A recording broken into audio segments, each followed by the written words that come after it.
take the blue pill, take the red pill, take the blue pill. Take the red pill, take the blue pill, take the red pill, take the blue pill. Take the red pill, take the blue pill, take the red pill, take the blue pill. You take the red pill, and I show you how deep the rabbit hole goes.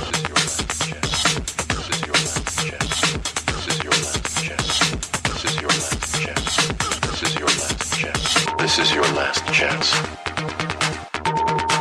After this, there is no turning back. You take the blue pill, the story ends.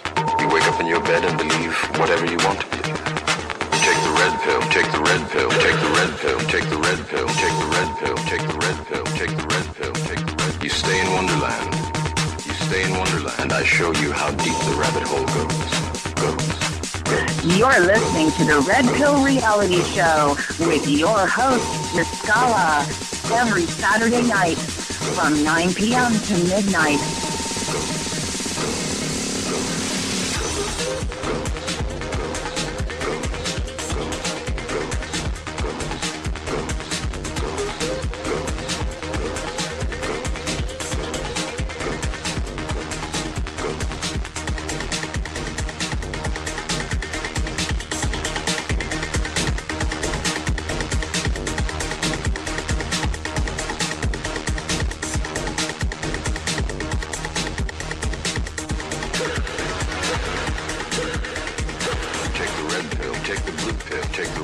And now your host, Riscala. Take the red pill, take the blue pill, take the red pill, take the blue pill. Hello and welcome everyone. Let's see if I get my mic to work here. All right, well, I can't believe it. Hello and welcome everyone. It is the Red Pill Reality Show. I am your host, Riscala, and still fighting with my board over here to respond correctly. A little bit of an echo in the background. It's amazing. I do a dry run before I do the show. Everything is fine. Get on the air and whammo. Oh, well, that's the joys of doing live shows. Anyway, it is Saturday. Of Saturdays. My gosh, I can't believe what's happened just this last week alone. 17-year-old boy accused of cold-blooded murder. Kyle Rittenbaum, I think his name is. I may be wrong about the last name. Supposedly his mom drove him to where these peaceful protesters were. Kyle was helping clean up some of the city. Pictures of him cleaning graffiti. Doesn't seem to be the kind of person that is willing to go to another city just to go, quote, hunting. But if he is guilty of cold-blooded murder, then he should stand trial for that. I will tell you the videos that I saw didn't display that. I saw a video of people chasing him, hitting him. And other people responded, yeah, well, they were chasing him because he had already shot somebody. And then somebody said prior to that, well, prior to him, the person that he shot at, this person chased him down and threw something at him. A video that I saw, I watched this young man running down the street, jogging, not really running like a full-bore run, trotting kind of running, jogging kind of thing. Somebody comes up from behind him and nails him on the head with something. I don't know what they had. Hard enough to knock him down. And as he's down on the ground, other people come up to continue in busting him. One man comes up to him with a pistol in his hand. He shot that guy in the arm. The other two, don't know. From what I saw, he was defending himself. Well, the people who don't agree with Kyle say he had no business being there. How dare his mother bring him here to this place? That's the story anyway. His mom brought him there, knowing he has a rifle, and he's too young. How many of those people that were there were bussed in? Ever think about that? How many of the people that were there that were causing problems are really not peaceful protesters at all? They're paid actors. They're paid to cause problems. That's what their job is to do. You can't be, quote, a peaceful protester and continue on for 90 frickin' days without a job. Where are you getting your money? Some of these people are staying at hotels and motels they're not very cheap. Where's the money coming from?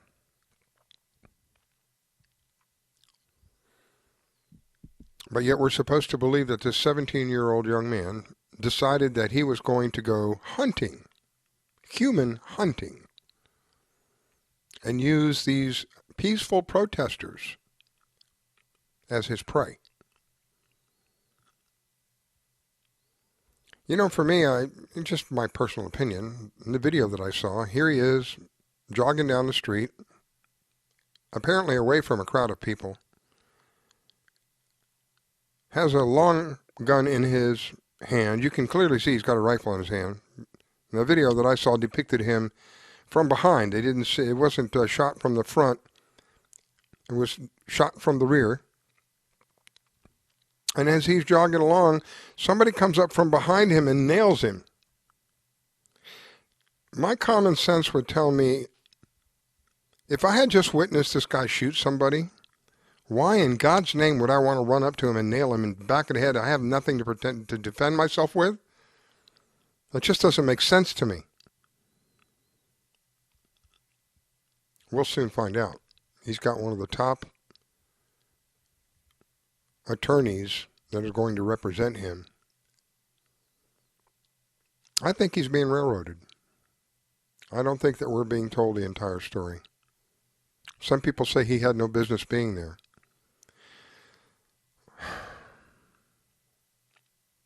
When it comes to the day in America where we can't defend each other, regardless of distance between us, we've been had. I believe that's what this young man was trying to do, defend that city and help in whatever way he could. Situation turned out he ended up 2 or 3 people, I'm not sure. Shot 3, 2 dead, I think is what it is. I really don't think that he went there with the intention of hurting anyone. But I do believe he had every intention of defending himself. And these people that attacked him from behind are ruthless.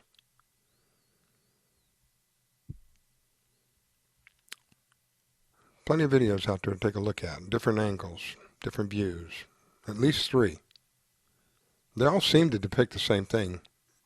They all seem to start as he's running down the street, somebody coming up behind him and nailing him hard enough in the head, so hard to knock him down. I'd say that's defending myself. And to those who say he went just to hunt, after being knocked down and attempted to be shot at by a man with a pistol whom he shot, he got up, he faced the crowd. There was someone maybe 20 feet, 30 feet from him, and that person put their arms and hands up in a surrender position. He didn't shoot that guy because that guy wasn't a threat. He had every opportunity to shoot back into that crowd, but he didn't. You could hear shots going off, but it wasn't from him. I don't think he went there specifically to hurt anybody. But I know that he went there specifically to defend himself if the situation should arise. I've often asked myself, what am I going to do if I'm driving down the highway and these dipsticks decide to line up along the highway and block me from traveling to wherever my destination might be? Am I going to stop for them, or am I going to run them over? In many cases, when you stop for them, they take their anger out on you. It doesn't leave you a lot of options. There are plenty of videos that depict as these vehicles begin to slow down to a crawl, they attack the vehicle. Like it's the vehicle's fault. Like it's the driver's fault. They don't even know who's driving.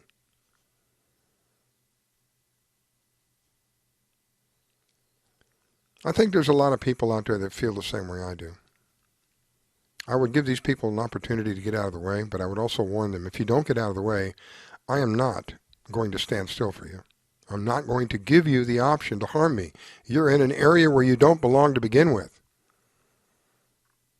And unfortunately, if they don't believe me, they're going to get hurt. I've seen too many times where they come up on a car that begins to slow down and they smash out the windows. Doesn't matter who's in the car. One of them had kids in the back seat and they're smashing out windows, breaking the tail lights. You going to stop for that? I'm not going to stop for that. And if I can't go forward, you better not be behind me because I'm going backwards.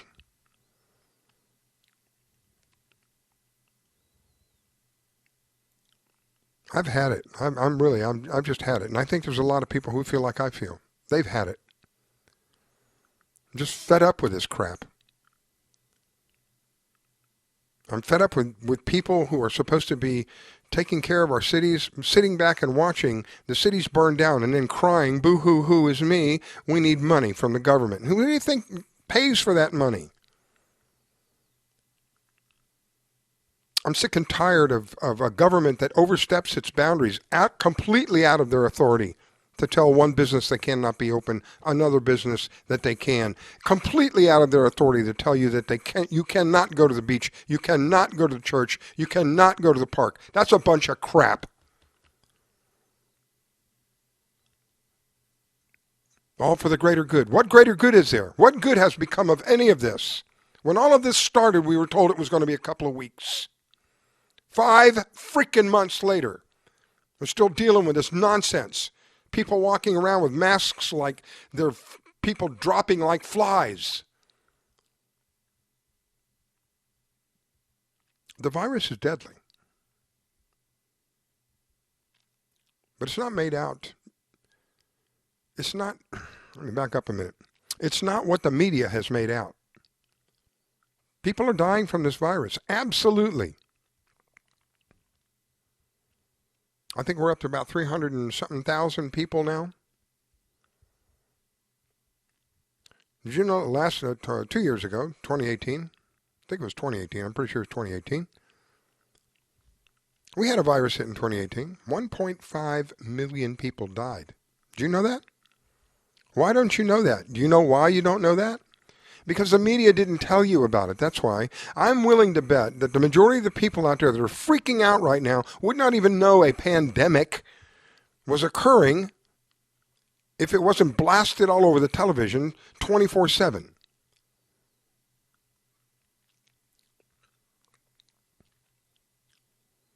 People that are in government do not have the authority.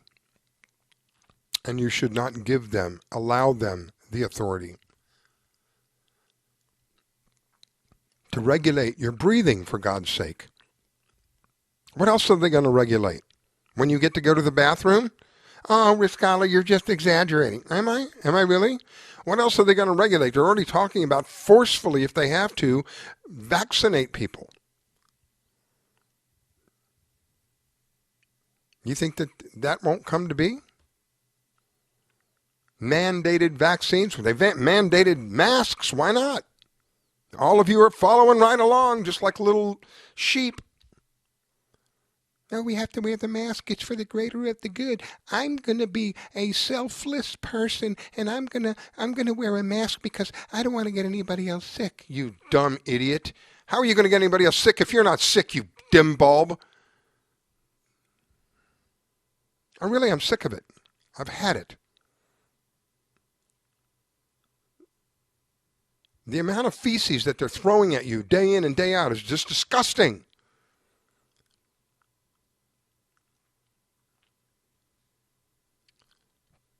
And you don't think for a moment that they won't mandate certain other things? They've already right now, there's the huge push right now to go cashless. I've never seen such a push. Oh, we're short on coins. What a bunch of crap. We're short on. There's no shortage on coins. There's a shortage on freaking brains. That's what there's a shortage of. People unable to critically think for themselves. That's what there's a shortage of.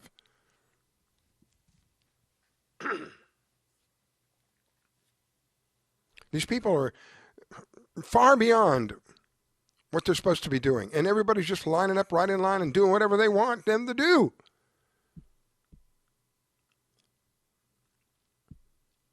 It's another bailout for the big corporations. The big corporations aren't going to get hurt, I guarantee you.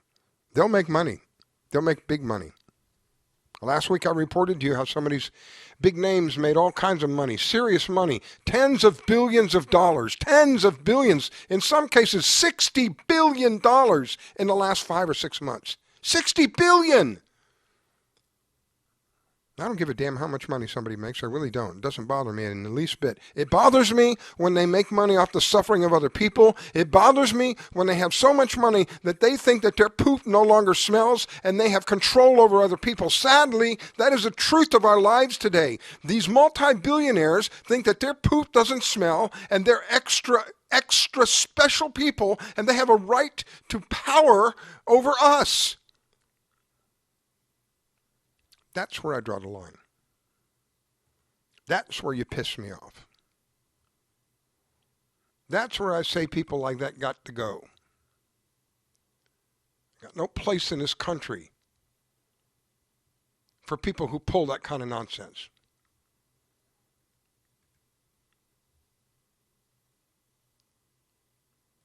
Just because you have money? Sadly, that's the truth. Because they have money, they have the power that money brings with it. And instead of using that power responsibly, no. Tens of billions of dollars. Can you try to wrap your mind around that? Tens of billions of dollars in 5 months. And they don't take that money and help other people. They take that money and use it against us to further push the agenda that they believe in. And what is that agenda? Well, that agenda starts off with killing babies even after they come out of the womb, making sure that we disarm the general populace, allowing as many people into this country as we can so we can dilute the society into something that we can reform for our advantage.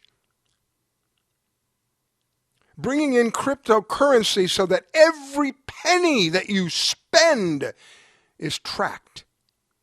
There will be no more cash if it's up to them. Mandating vaccines. Mandating your ability to be able to travel from point A to point B. Restricted if you don't have a COVID. Is that what you want for this country? Is that what you want if you're a parent? Think about this. Is this what you want for your children? Because we're not going to be around that long. What's going to happen after we're gone? You think you're going to leave the fight up to your kids? It's not going to be much longer at this point. At the rate that we're going, it's not going to be much longer. In 5 months, 5 months, because of a, quote, pandemic. Everything is Trump's fault. Every step that they have taken that is out of authority is based on something that is untrue. This plandemic.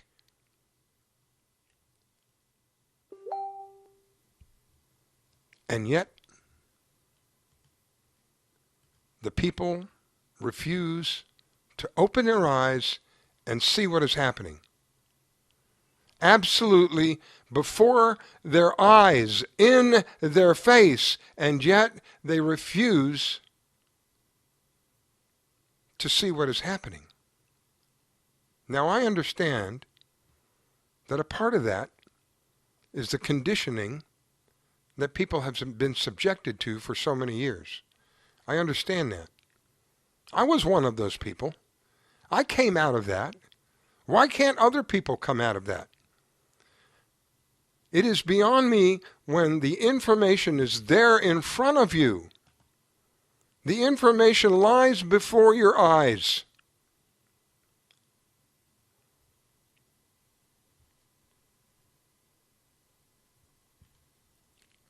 And yet no. Amazon made, I don't know, $70 billion. Walmart profit was up 80%. Target profit up 80%.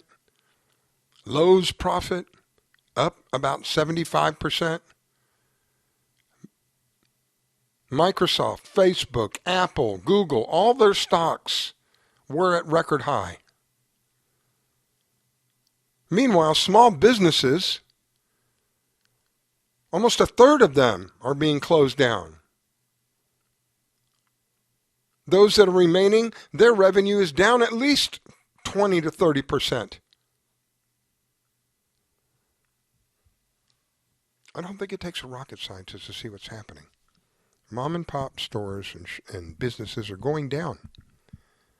This is what the left wants. This is the new normal.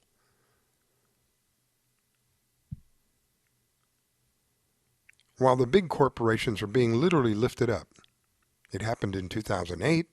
It happened in 2004, I think it was, prior to that. It's happening again today. The big corporations get the bailout. The little guys, the little mom and pops, too bad for you. So sorry. See you, bye.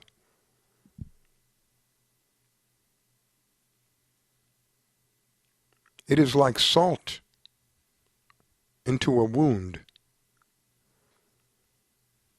When you know that the people who are doing this to you, that's beyond what they have been charged with as a responsibility.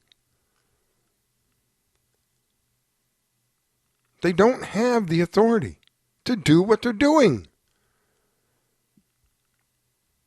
Sending children to school and expecting children to wear a freaking mask. What is the matter with you parents? What the hell has gone on with you? Are you that blind that you can't see the emotional and the spiritual damage that is being done to your children? Have you seen some of the pictures of what they want the classrooms to look like, what they want the lunch areas to look like, what they want the exercise areas to look like? It is absurd. It is absolutely absurd. I don't know who to be more mad at. The people who came up with this nonsense, or the people who are just going right along, okay, well, that's what the school wants, and we have to do that.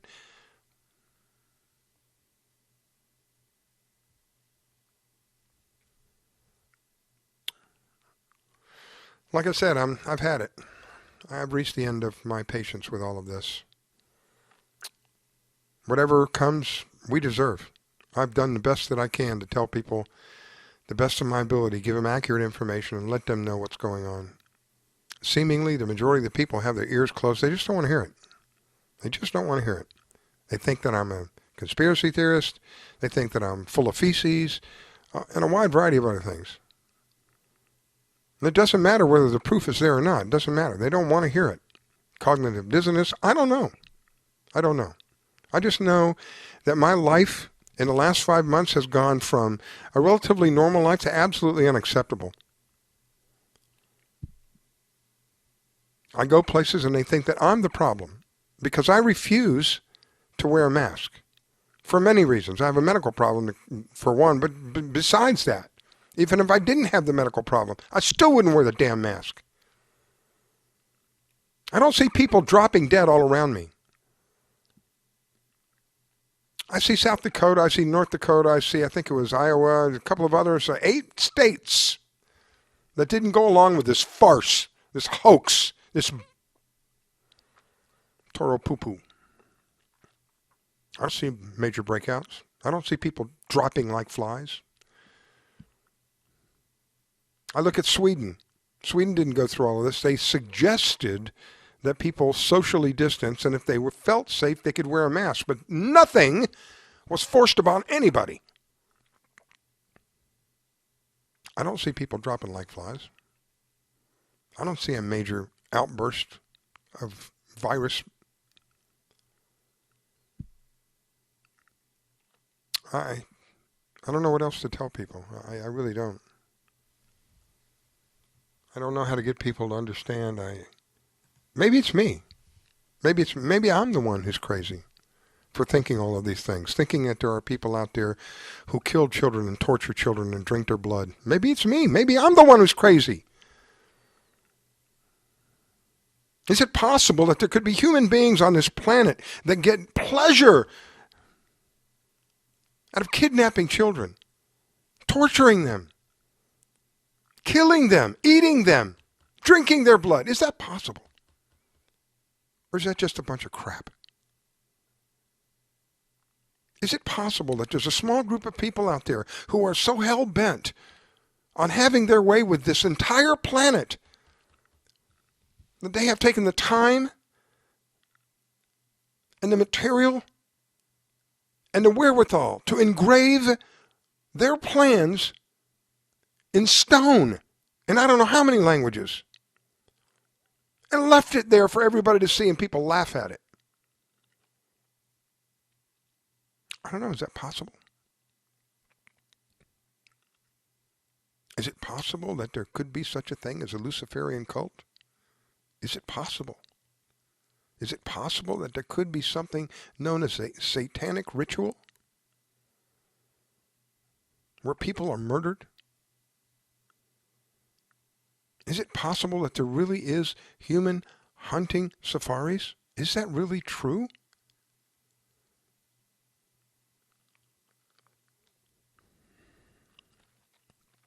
As long as your mind is closed, I can't help you. As long as you think all of those things are absolutely ridiculous and that it's an over-exaggeration, I can't help you. In a period of months,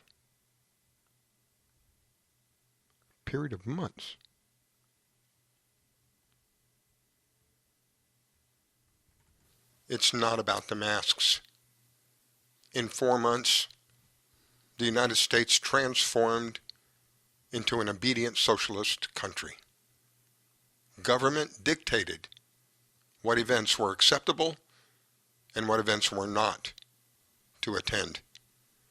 Violent protests that instill fear are okay, but church services, family funerals, and patriotic celebrations are dangerous. Dangerous for the peasants as the celebrities and the politicians attend a funeral while telling you, no, you can't see your mom in the nursing home. Sadly, America bought it without a fight. Standing in graduation line is a safety hazard. Small businesses were forced to close, but crowds to support the corporate money machine at Walmart, Lowe's, Home Depot. All of that is okay. Come on, it's just a mask. Besides, there are safety precautions to consider. How about a little hush money?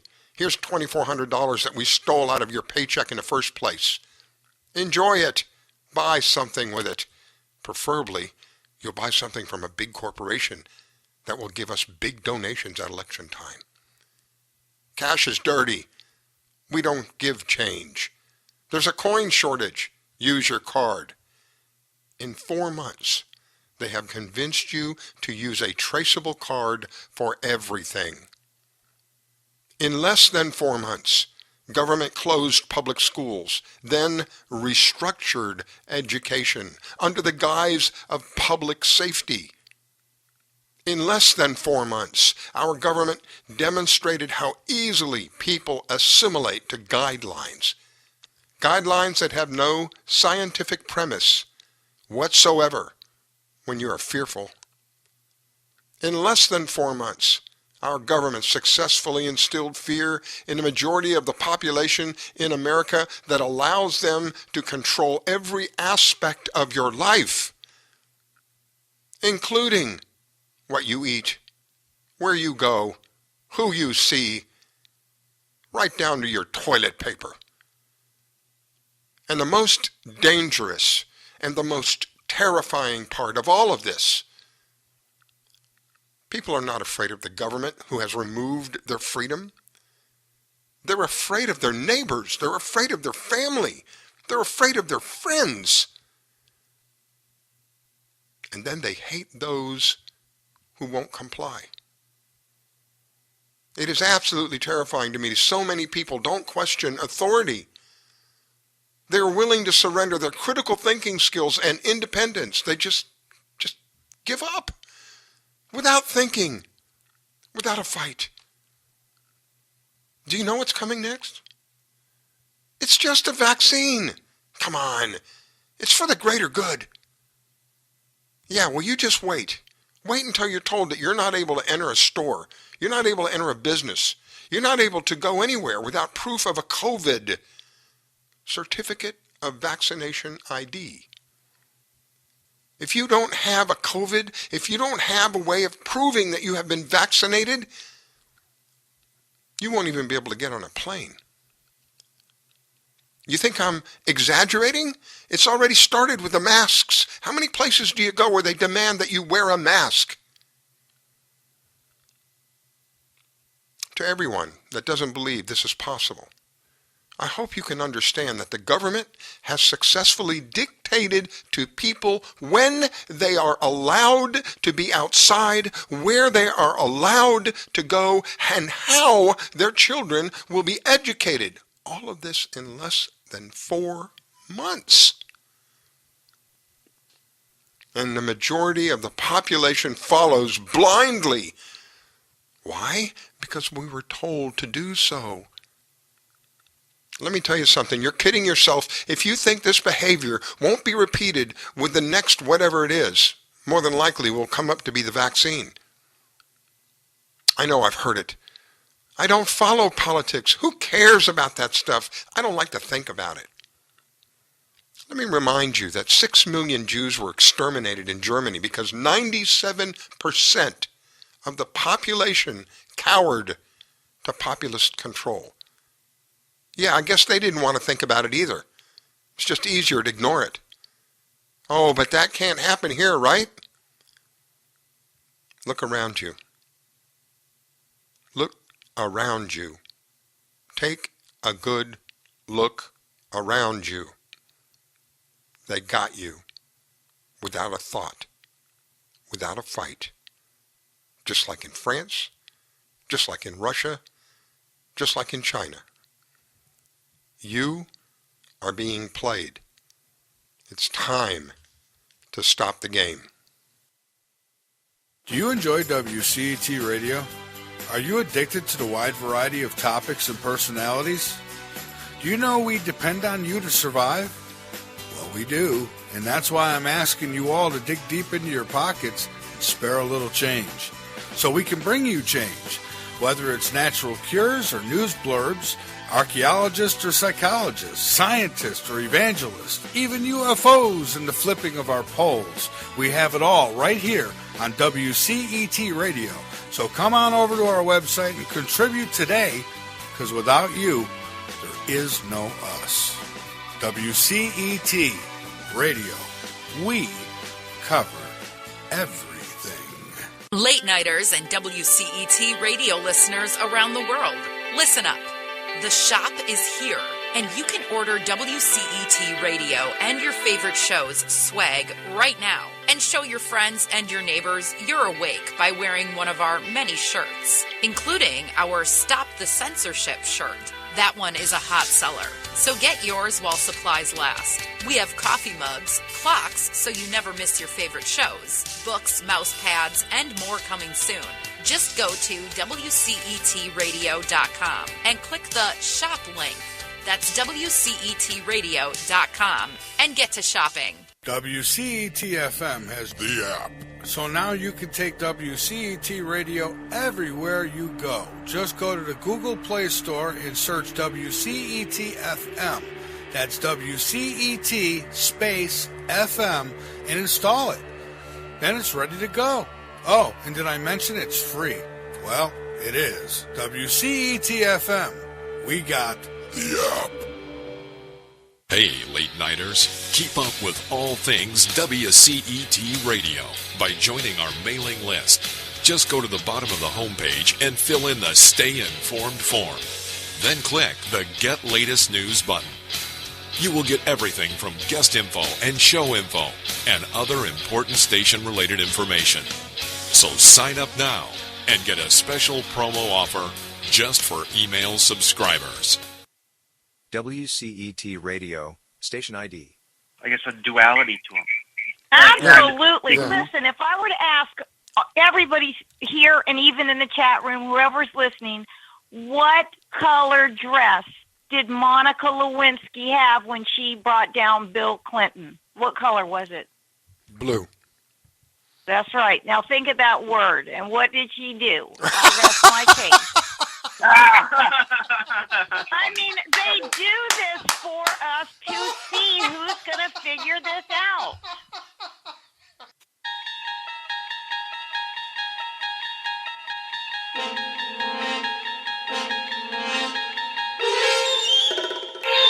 Imagine, if you will, a country that frees all of its prisoners, however, threatens churchgoers with fines and jail. Imagine a country, if you will, shuts down all the schools and then closes all the parks. You have entered the new America.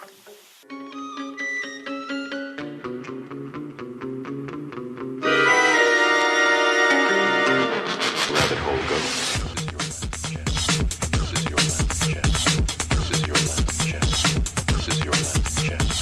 This is your last chance. This is your last chance. After this, there is no turning back. You take the blue pill, the story ends. You wake up in your bed and believe whatever you want to believe. You take the red pill, take the red pill, take the red pill, take the red pill, take the red pill, take the red pill, take the red pill, take the red. You stay in Wonderland. You stay in Wonderland, and I show you how deep the rabbit hole goes. Goes, goes, goes, goes, goes, goes, goes, goes, goes.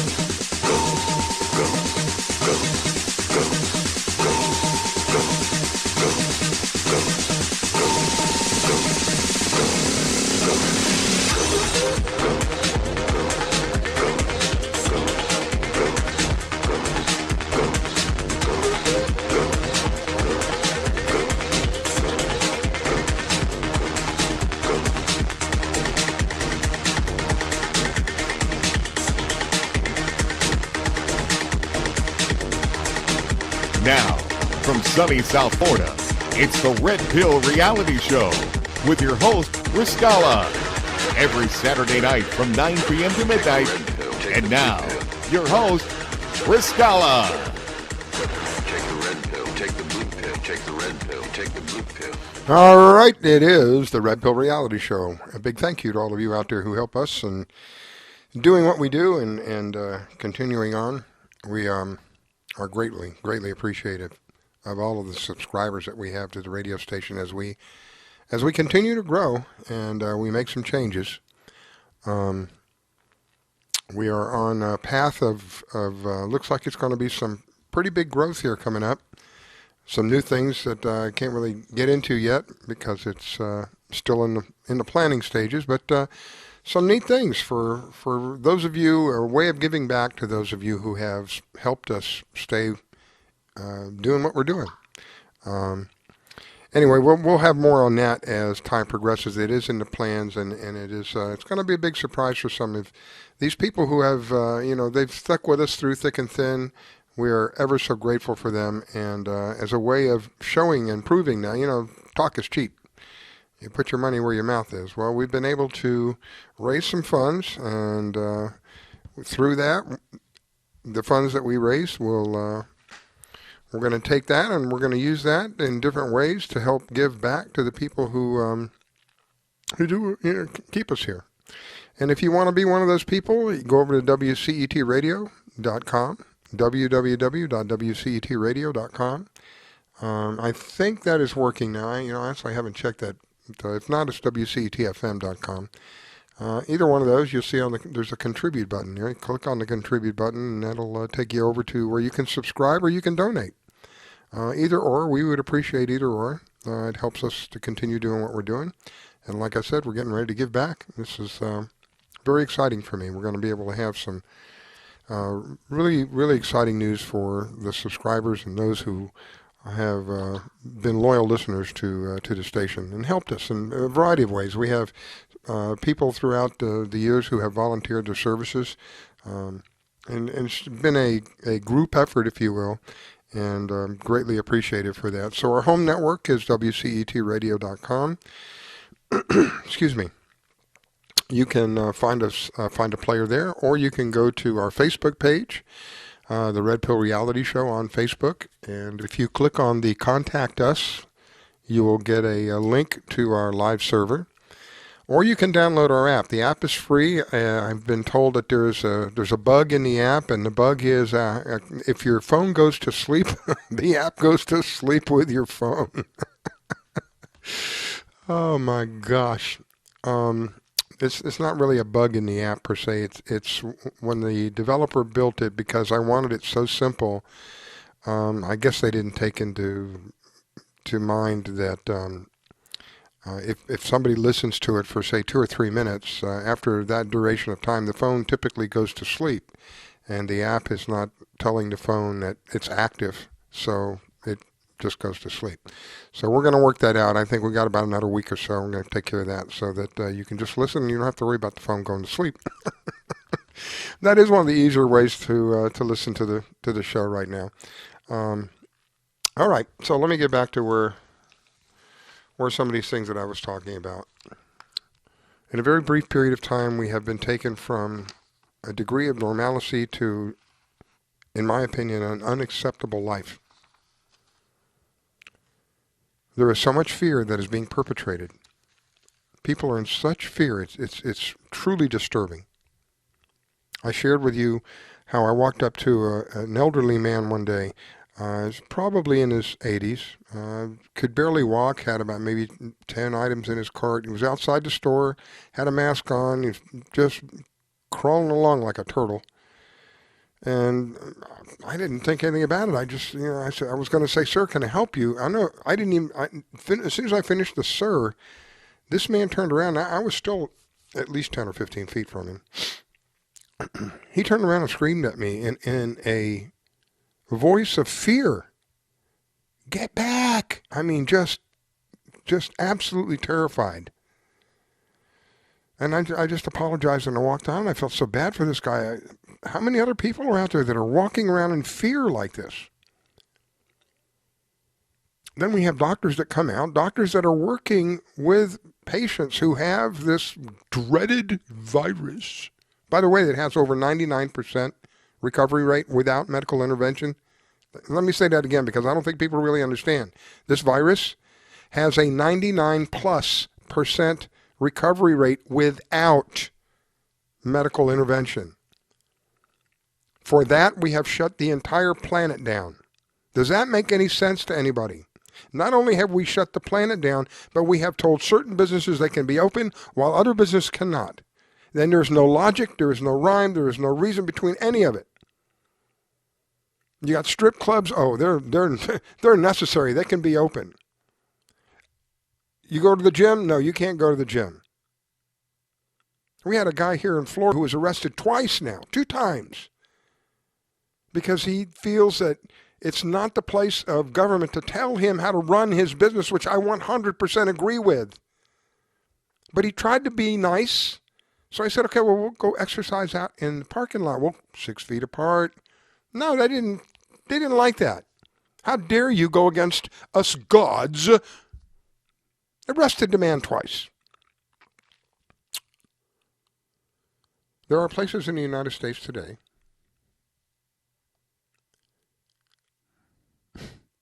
I can't believe I'm going to say this. There are places in the United States today that if you don't have papers on you, there are places in the United States of America today that you must have papers with you in order to travel, or you're going to be put into quarantine. Did you hear that? Again, this is beyond the authority of the government. This is not their job. Do you understand? If I came to your home and I took your car, that would be stealing, correct? Another way to put that would be, I don't have the authority to take your car. Would that be correct? It is in the same manner that this government does not have the authority to do what they are doing with regard to our personal lives and our businesses. It is beyond their envelope of responsibility. I was going to say power, but that's a joke. They get away with it because they have the power. They're the ones with all the guns. That's why they don't want you to have guns. Come on. You people need to start putting two and two together here, man. And we're running out of time. It is blatant and in your face what they want to do to us. They want to fundamentally change this country. That's their code word for we're going to bring this country down and we're going to rebuild it with our system. What is their system? Basically a communistic type of government. They got people bamboozled. We're going to get this for free. We're going to get that for free. Where the hell do you think the money comes from?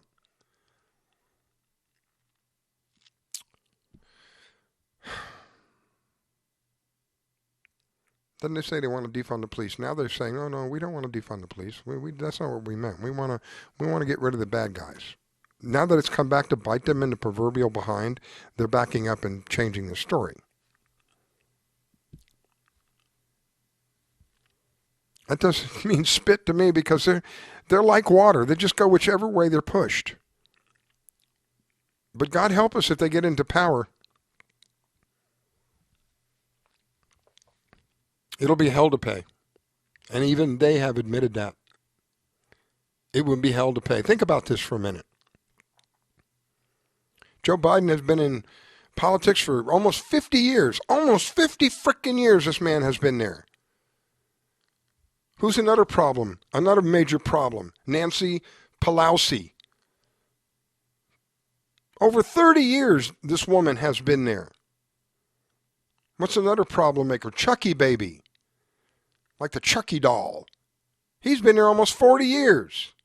And they're all saying, oh yeah, well Trump is the problem. Trump is the and if you bring us and let us get back into office again, we'll fix this. Really? Really? People, are you that stupid out there? Come on. They've had, between the three of them, almost a half of a century in politics. They haven't fixed spit. You think they're going to fix it now? I got some land for you. Oh, waterfront land is great. Really cheap. Come talk to me. Yep. I got a bridge. We can put a toll booth on the bridge. Lots of traffic. Come talk to me. What a bunch of crap.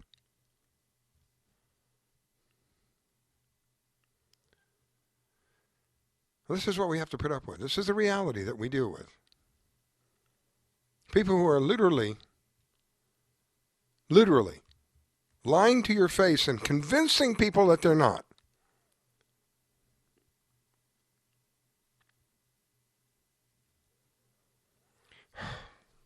I think about this. This is some of the stuff that goes through my mind that just drives me crazy. I don't know how many of you ever think about this. Maybe I don't know. Maybe I am going nuts. The CDC has convinced everybody, well, almost everybody, that you can be sick, but you don't have any symptoms. You ever heard of anything so silly and all of it? When I first heard that, I went, holy crap, man. Come on, you guys. You can't believe this, can you? Asymptomatic. You're asymptomatic. You could be sick and you don't know that you're sick. And because you could be sick and you don't know that you're sick, you can make other people sick. You're dangerous. I got news for you, Ace. I'm not a doctor, but I can pretty much surmise and come to my own conclusion. If my eyes aren't watering, my nose is not running, I don't have a sore throat, I don't have a fever, I don't have a headache, I can smell and taste fine, I'm not sick. I don't need to wear a frickin' mask. And it's insane that people are going along. I see people drive. I see people driving in their car here in Florida. It gets pretty frickin' hot. Driving along in their cars, got the windows rolled up, they got the AC blowing on high, and they got that mask on. Do you honestly think that the virus is waiting for you in your car? So as soon as you get in your car, you got to put your mask on? Come on.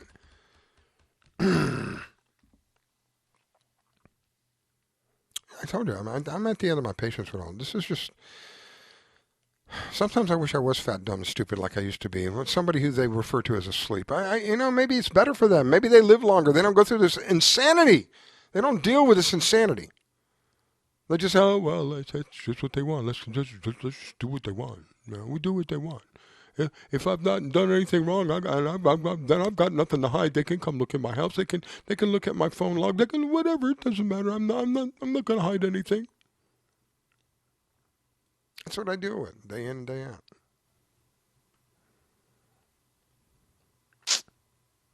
Rittenhouse. I couldn't think of his name. Kyle Rittenhouse is the young man who has been charged with murder.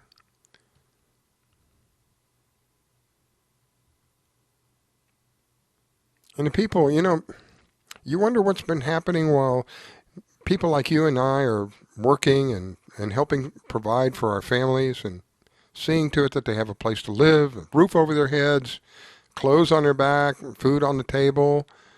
While we're doing that, the people who are teaching our kids are the people who are supporting things like BLM.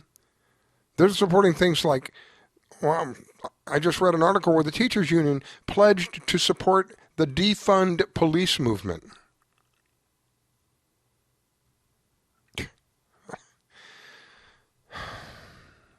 I don't think police should be defunded.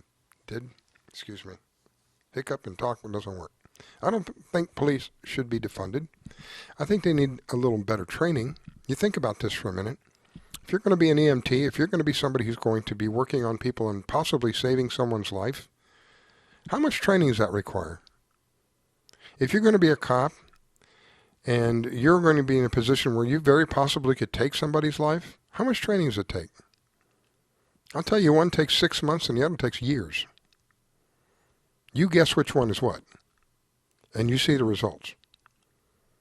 I have seen video after video after video where police show up and instantly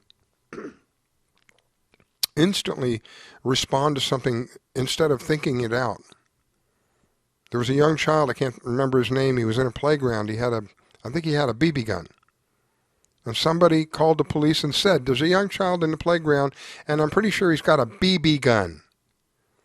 The cop showed up. Within 20 seconds of the cop showing up, this young man was dead. They need better training. I don't think that cop woke up that morning thinking he was going to go human hunting. I don't think he went to work thinking that, oh, you know what, today I'm going to get an opportunity, I'm going to take somebody out. I would hope not. I'd like to give him the benefit of the doubt. But within 20 seconds of him arriving, this young man was dead over a BB gun. There was another incident in a hotel where a man, I think he was working for pest control, some kind of pest control, and he had some kind of a spray gun, and somebody saw him through a window with this spray gun showing it to somebody else. They called the police.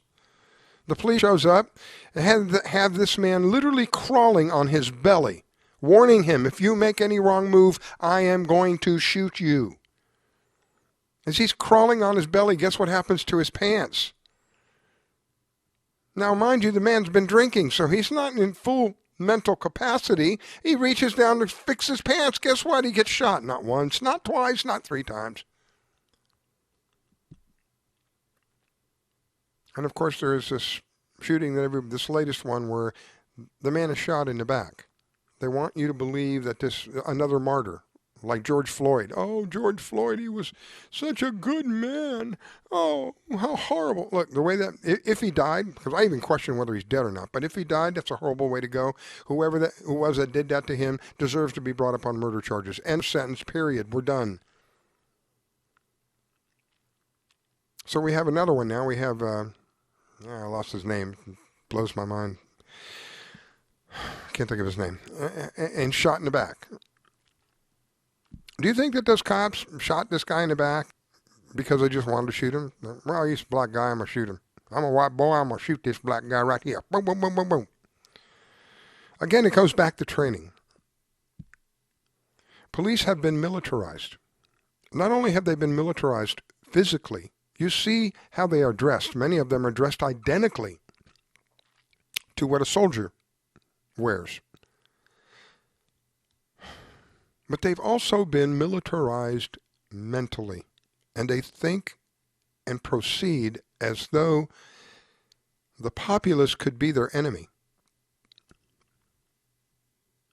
Now, more than likely, this guy that was shot in the back was reaching for something in the car. There's no reason for this officer to shoot him other than he saw him reach for something in the car. That's a horrible situation.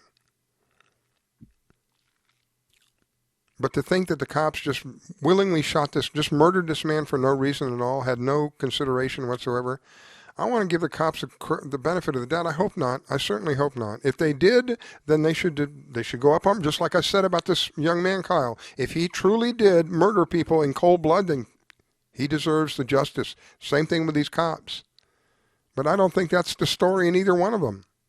I think there's more to it than what we're being told, but yet it can be edited and can be convoluted. It can be skewed to fit a particular agenda, and therefore can be used to further promote that agenda. And that agenda is division and violence.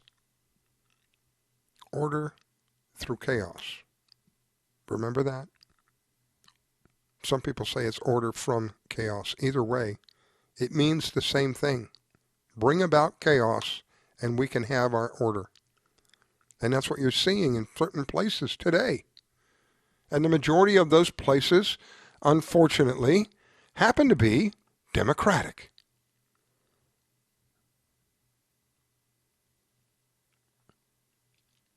We're being told to our face what is coming if we make the choice, or if we allow them to make the choice for us. If you look at the Democratic logo, it has a D with a 5-star in the center of it. A 5-point star in the center of it. It has the number 2. Then it has a 0, or what appears to be an O, or maybe the planet, with a map of America and the word America written in it. Luciferianism, Satanism, is all about symbols. You look carefully at that logo. You'll see a portion of the logo is a different color than the other portion of the logo. If you take the light blue version, or the light blue portion of that logo, and point it down, you now have the symbol of what is known as Baphomet, a satanic deity. The next number is 2, and then you have America. And in the symbol that is used with the deity in the circle, it represents death. I would never have seen this in my face. I would never have seen this had it not been pointed out to me by a friend of mine, Angel Strong. I am so grateful for people like that are able to see this stuff that is in our face, yet we don't recognize it. We're distracted for whatever reason. Death to America. That's what their logo stands for. There's a choice to be made, and I can only hope and pray that people will make the right choice and see what is happening and realize how very, very vital it is that we get out and vote. And there is a big difference between absentee voting and just a standard mail-in ballot. And what the president and the administration are fighting is the absentee ballot. Excuse me, back up a minute. Not the absentee ballot. What they're supporting is the absentee ballot. And what they're fighting is the general ballot. The absentee ballot is supposed to come to you only after you have requested a ballot. The absentee ballot comes to you pre-filled with your name and your voter's registration number and all of that already on it. And all you have to do is fill out who you're voting for. The mass mailing, the general ballot that they're going to mail out, anybody can write their name in. Vote for whoever they want and mail it back. And that is what this administration is fighting.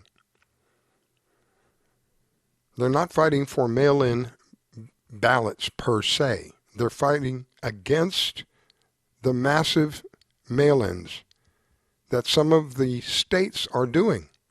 There are states where the voters' polls are 112 to 118% more than the population. What does that tell you? There's 12 to 18% extra people on the voting polls. Most of them dead, I imagine.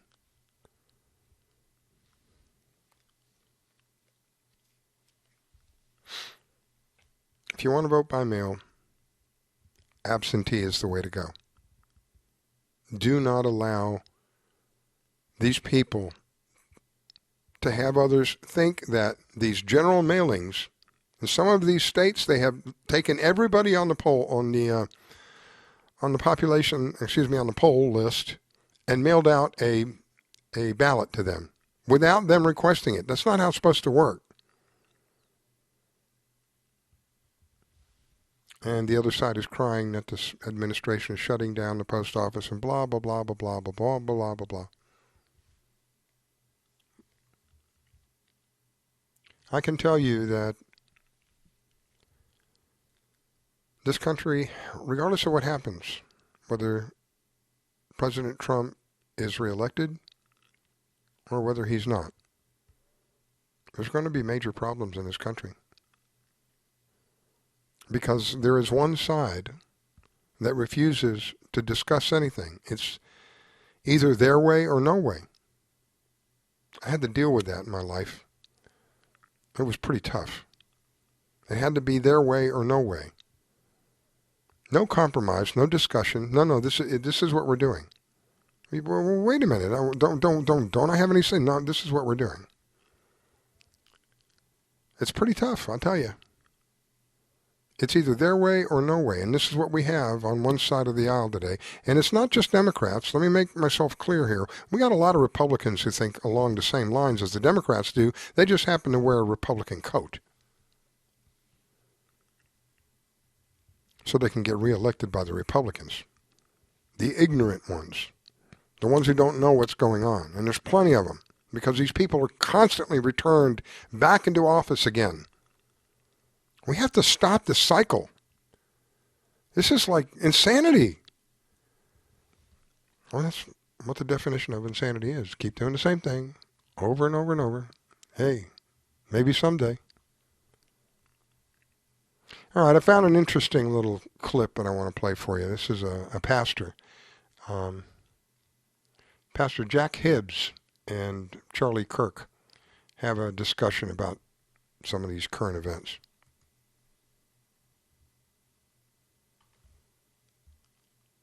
Well, let me see if I can get it to work here. Maybe I can, maybe I can. Let's try that one more time. If we can get the... All right, here we go. Let's talk about this upcoming election. Sure. Let's talk about truth. Let's talk about what's at stake. Let's talk about the fact, let's be honest, and I know you and I know this really well, is the fact that Donald Trump being in the presidency, no matter how or what you think about him, remember, the night that the election started, he was down like 20 points. He wasn't supposed to win. Yeah. He not only became the president, but he became the president in spite of the Republican Party and in CNN and a lot of people on Fox and in the Democrat Party and like a whole. Listen, here's the deal. Here's the thing. What's with Christians who can't vote? Why? What are they doing? Well, yeah, let's dive into that. But first, the guy who came down the golden escalator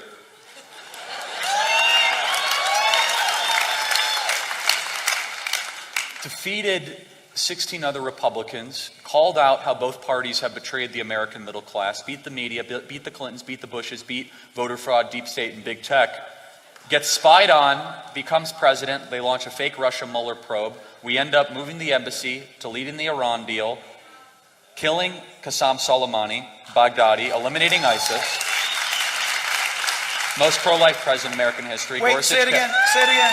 Most pro-life president. Most pro-life president in American history.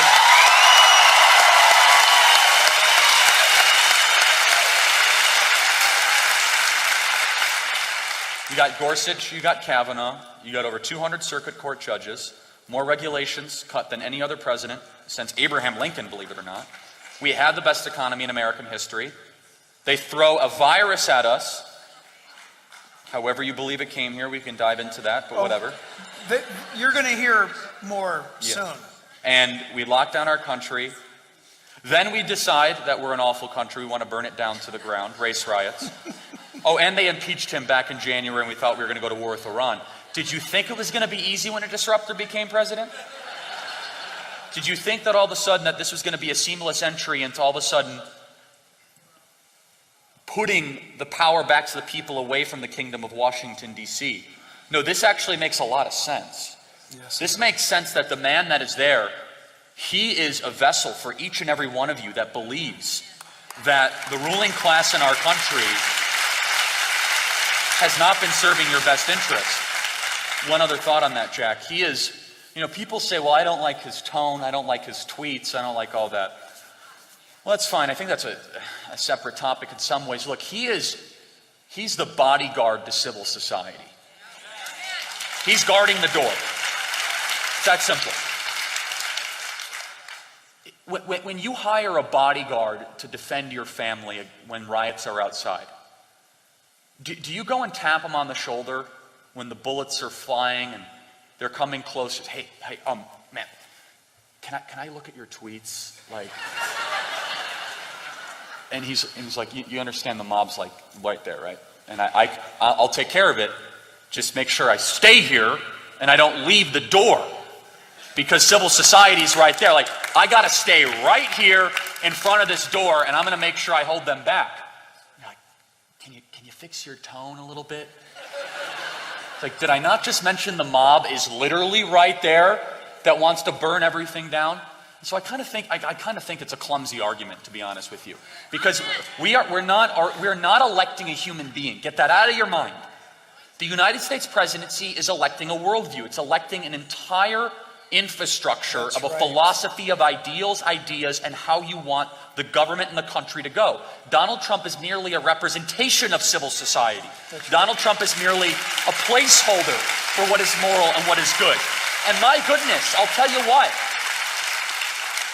I kind of like the fact that he punches back a little bit. I like the fact that he fights.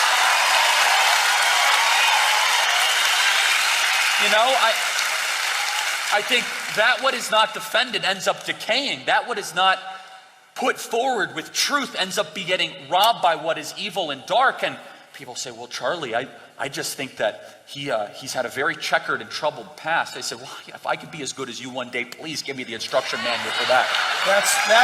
That's the big deal. People will say always, well, he's got a checkered past. Every single one of you have got a checkered past. Amen. We all do. Here's the thing. He's not the guy that he used to be. We're America. We're supposed to be so forgiving and so kind and so prone to give people a second chance. But we turn around and we go after this guy. And here's what I'd like to put out before you. Look how his kids speak and treat and their relationship with each other. Did you know, where were we? We were somewhere not too long ago where the Trump kids, did you know the Trump kids get a call from him every day? No matter where he is in the world, he calls his kids every day. Look how they speak about their dad. And here's the cool thing. That dude's got way more stuff vested in this nation than we do. The guy owns an empire and he's responsible for tens of thousands of employees, but his biggest treasure is his grandkids. He's got a lot going on. If I had his billions, I would not be president. Right? Your church would be a little bigger. Think about it. You would. Why would you be 74 years old and take on that job? And I'll be quiet with this. If you have any doubt about him getting the job done or who or what he stands for, look at who his enemies are. Yeah. That's exactly right. And so there's a lot of Christians that say, well, I'm not going to, and there's certain publications that have done this, and you know them better than I do, Christian publications, and they say, well, I'm not going to tolerate Donald Trump and all of his shenanigans and all this sort of stuff. I say, man, you must be really okay with 1 million abortions a year to have that kind of snobbish, elitist attitude. And I'm not willing to go in front of my Creator with that kind of cockiness, my friend. Right on. I am not willing to face judgment and say, the 1 million abortion a year thing, I decided to stay silent on that because I didn't like a guy's tone. I'm not prepared to make that argument. I'm not. And nor am I saying you should make an excuse. That's not what I'm saying. Instead, what I'm saying is, my goodness, you have a vessel for the first time. You had a president speak at the March for Life in our country. George W. Bush didn't speak at the March for Life. That's right. And so then, let's talk about this. And people say, well, Charlie, I love George W. Bush. That's fine. He's a very nice person. He's a Christian and all of that. But you have John Roberts thanks to George W. Bush. John Roberts just ruled that churches are not essential, that salvation is not essential, and the Calvary Chapel in Las Vegas closed, and now you're seeing persecution of Christians across the country, George W. Bush. But guess what? The two justices that Donald Trump put on the court, Gorsuch and Kavanaugh, said clearly and emphatically church is essential and churches should remain open. But hold on a second, Christian Post, hold on a second, Ivory Tower Christians in the Southern Baptist Convention. Since you're better human beings than I am, explain to me very clearly, the Christian George W. Bush put John Roberts on the court, and the 3 times married, twice divorced, once cover of the Playboy magazine person that you think is vulgar and awful, he's defending Christianity more than the person that you say is more fit to be president. So don't give me that nonsense for any second whatsoever. Because I have so clearly right now, and boy, my goodness, it is this ivory tower, I'm better than you are, snobbish style of Christianity. That's right. That my patience is zero, done nothing with it. Okay? And it is. That's right. It is.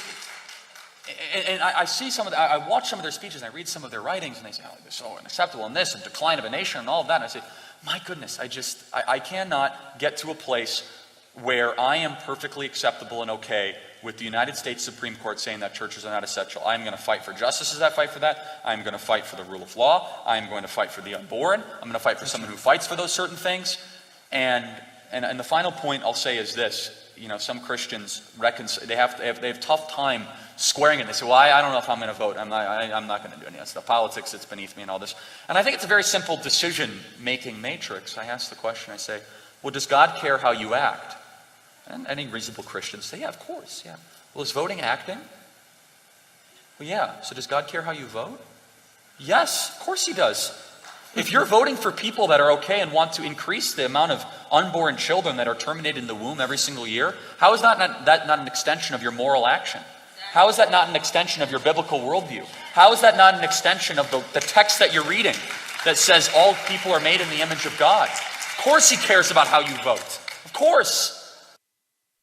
All right. Well, I pretty much feel the same way. You're going to have to make a decision. Do you want to support the people who want to kill babies? Or do you want to support the people who have openly supported this country? Openly supported the lives of those who have no voices. Because that's coming up. And like I said earlier, regardless of how this goes, we're going to have issues. That's just my personal opinion, but I don't think there's any way that Donald Trump would lose in a fair election. I think that it would be a landslide. But I also know what we're dealing with. Sadly, these people have a tremendous amount of power. They have a tremendous amount of influence. And they will do everything that they can to see to it that this president is gone. They have physically attempted to remove him on several occasions. It's been public. On one occasion, I can't remember who, there was a congresswoman was talking to the police to see how they could arrest him.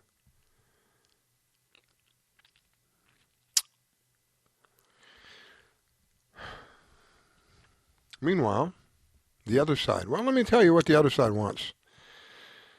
They want this guy to represent us. Listen to this guy. Rapidly rising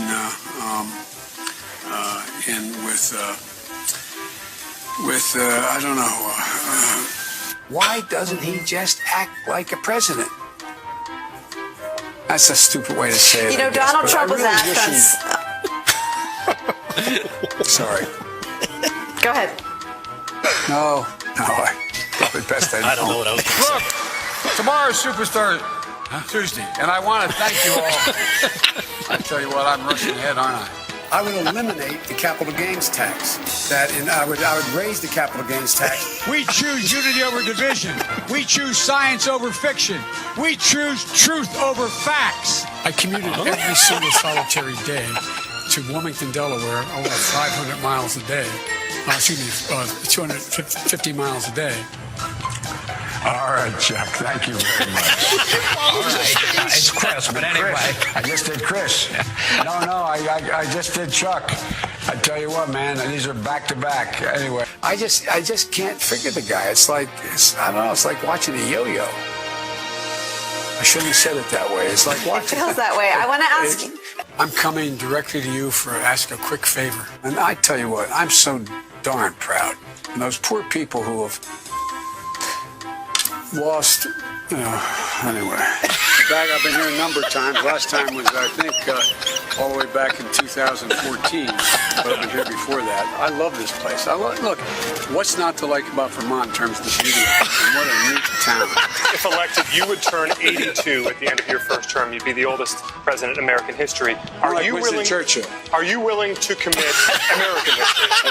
Yes. We should make sure that we have no one going to jail for a drug offense. They go directly mandatory prison. I would see for immediately moving toward, we're in fact in a position now that if in fact we dealt with mitigation across the board, just what we did in the last administration and before, leading to a standard that we provide efficiency for appliances. That saves billions of gallons of gasoline. I mean, billions of $2.3 billion worth of, $500 billion in savings and 2-something billion metric tons of CO2 going in the air. Electric vehicles, in fact, the biggest problem is you can't stop to charge. We should have charging stations along every interstate highway in the country. Yeah. You pay for it just like you did gasoline. Sure. But if you can do that with bicycles in town, and you can put a nickel. I'm serious. Play the radio. Make sure the television, make sure you have the record player on at night, the phone. Make sure the kids hear words. A kid coming from a very poor school, a very poor background, will hear 4 million words fewer spoken by the time they get there. What is that first issue for your presidency? The first thing I would do is make sure that we defeat Donald Trump. You've already done that. You get a tax break for the racehorse. Why in God's name couldn't we provide an $8,000 tax credit for everybody who has child care costs? It would put 720 million women back in the workforce. 4 more years of Donald Trump will go down as an aberration. Hard to overcome the damage he's done, but we can overcome it. 8 more years of Donald Trump will change America in a fundamental way. The America we know will no longer exist. By the way, this is my little sister, Valerie, and I'm Jill's husband. Oh, no, they switched on me. This is my wife, this is my sister. They switched on me. I'm prepared to say that I have a record of over 40 years. Yeah. And that I'm going to beat Joe Biden. No man has a right to raise a hand to a woman in anger other than in self-defense, and that's rarely ever occurs. And so we have to just change the culture, period, and keep punching at it and punching at it and punching at it. If you agree with me, go to Joe 30330 and help me in this fight. Oh, yeah. You're a lying dog-faced pony soldier. You said you were, but you're... Why attack Sanders? Why?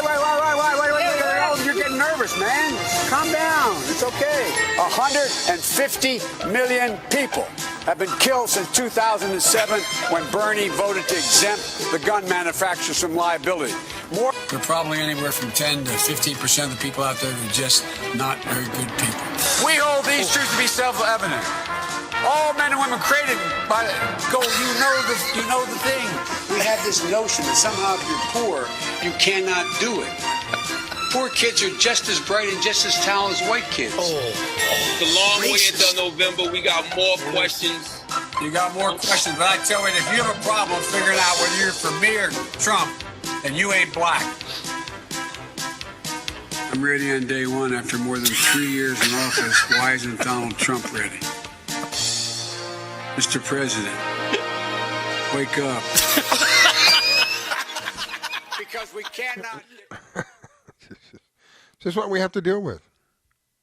I know it was comical, but it's sad because it's true. This is exactly what we have to deal with. We have one side. Take a look at the two sides, at the different messages between the two sides. I don't think it takes a rocket scientist to figure out who's going to be the better of the two if you want a future for your children and your grandchildren. Because if one side gets their way, well, let me tell you this. They have, according to the article I read today, working on changing the age of consent in California to 10.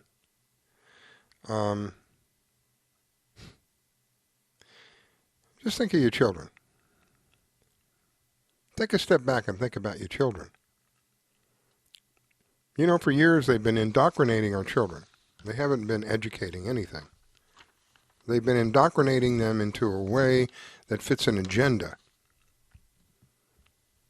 And today we're seeing the fruit of that indoctrination, and people are crying because this president wants to tear down the existing educational system.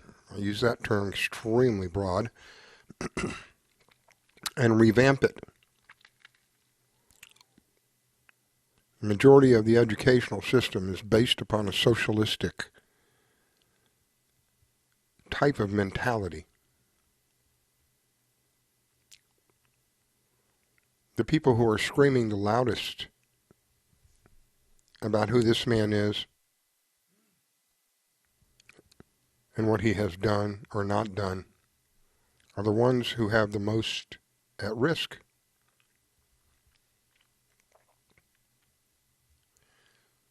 We've got one side, clearly, I mean, if you have any neurons firing up there in your brain, you know doggone well it isn't going to be Joe Biden. If he wins, it's not going to be him running the country. Come on.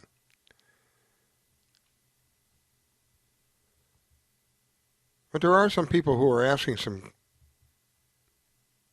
pretty vital questions. Waking up. It's good to see what little of it there is. It's good to see. I'd like to see a whole heck of a lot more.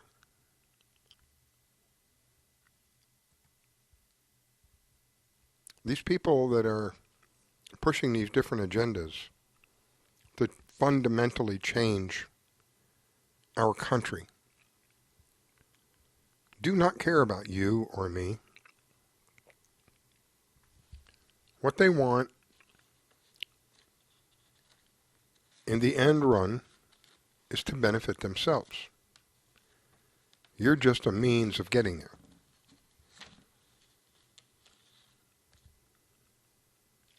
If you cannot recognize the stark difference between the two different conventions that have occurred, you are part of the problem.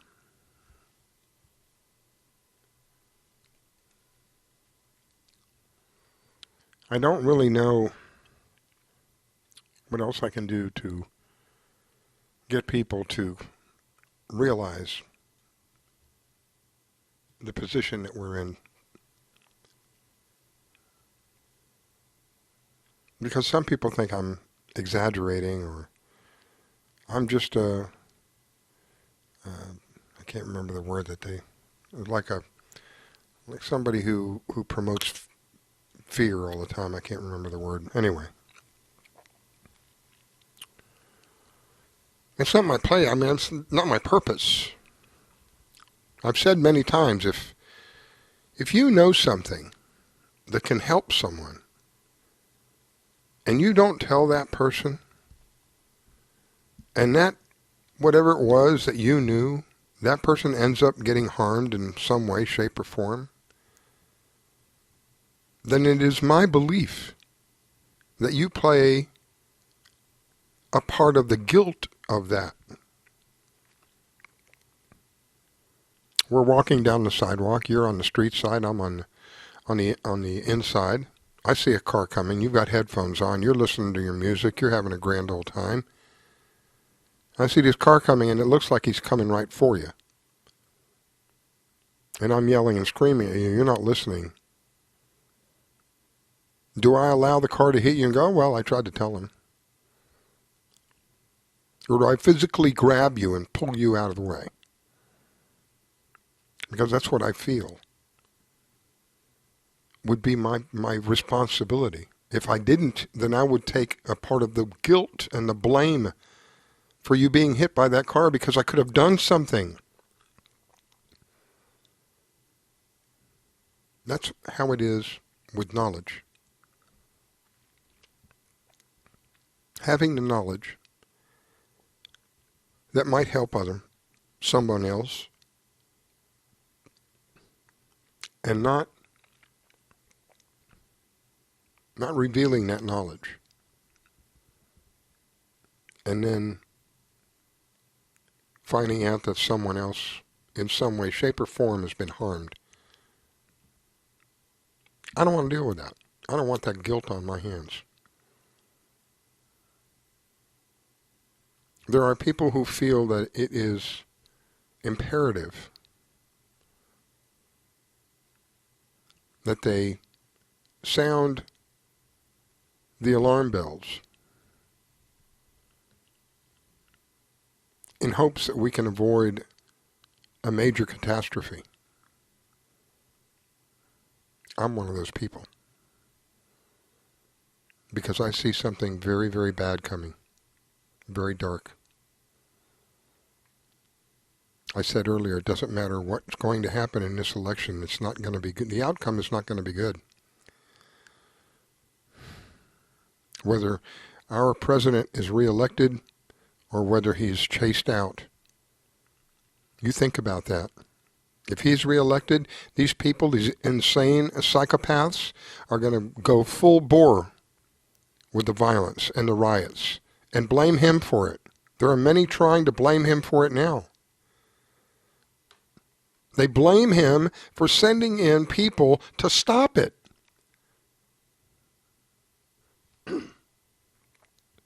I think Pelosi referred to them as stormtroopers.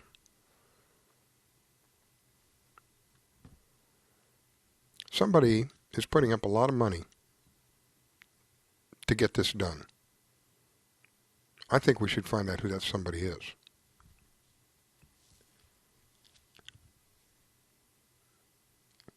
And have it public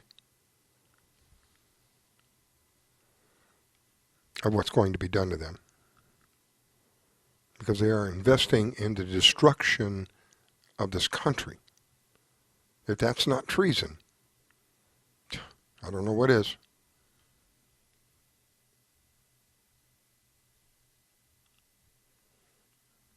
Somebody with a lot of money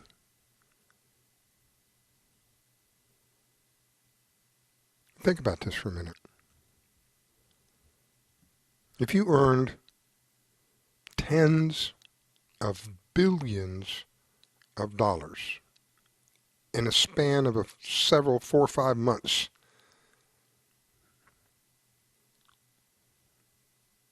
what's a billion here or a billion there? So that you can continue with the same power structure that you have. What's the big deal? You have $1,000. It's no big deal. You spend $10 here, you spend $10 there. It's no big deal. That's what it's like to them. They have hundreds of billions of dollars. Let me put it that way. Hundreds of billions of dollars.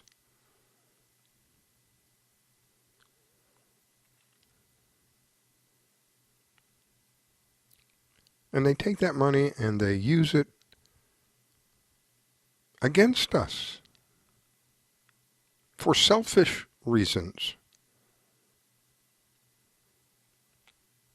Now, again, I don't care how much money you make. God bless you. You made that money. Good for you. But I have a problem with people who make a lot of money and all of a sudden think that, well, I've got all this money. I'm going to do this. I'm going to do that. I'm going to do the other. They're going to affect hundreds of thousands, if not millions of people's lives. Because all of a sudden, because they have all this money, their poop no longer smells. Bill Gates is one of them. Who the hell is this guy? Ain't nobody voted for him. He's never had a moment's worth of formal education with regard to health care. Oh, but he's right up there with the rest of them, isn't he? This is the kind of man we're talking about. Listen to this really closely. Meet with scientists. We see a lot of things that are going very well. Things like reducing childhood death and reducing childhood death, improving the nutrition. So, producing childhood death. Openly, he's telling you. Meet with scientists. We see a lot of things that are going very well. We see a lot of things that are going very well. Tell me what is so well about things like reducing childhood death. And that's well. We see things are going very well. Things that are going very well. Things like reducing childhood death. They're telling you to your face. And you're allowing them to continue on. Who deserves to be treated in the manner that is coming? All of us, if we don't do something about it, because they have told you what they want. This is great. Oh, things are going along real fine. We're killing kids. A lot of things that are going very well. Things like reducing childhood death. And he's not using any trick words. He's telling you. Reducing childhood death, reducing childhood death. Producing childhood death. If I'm not mistaken, this is exactly what he was doing in India. India or Pakistan, one of the two of them. I think it was India. Whichever one of the countries it was, now has a warrant out for his arrest. Unfortunately, they don't have the teeth to bring him in. But they figured it out. They figured it out the hard way after God knows how many of their kids were damaged in some way, shape, or form or died. And they were fine until this man came in and introduced himself as a specialist in vaccines and started vaccinating everybody. And kids, you talk about a pandemic. You talk about people dropping like flies. This is the same man that is producing the COVID-19 vaccine. This is the same man who is telling people things aren't going to get normal again until everybody gets vaccinated.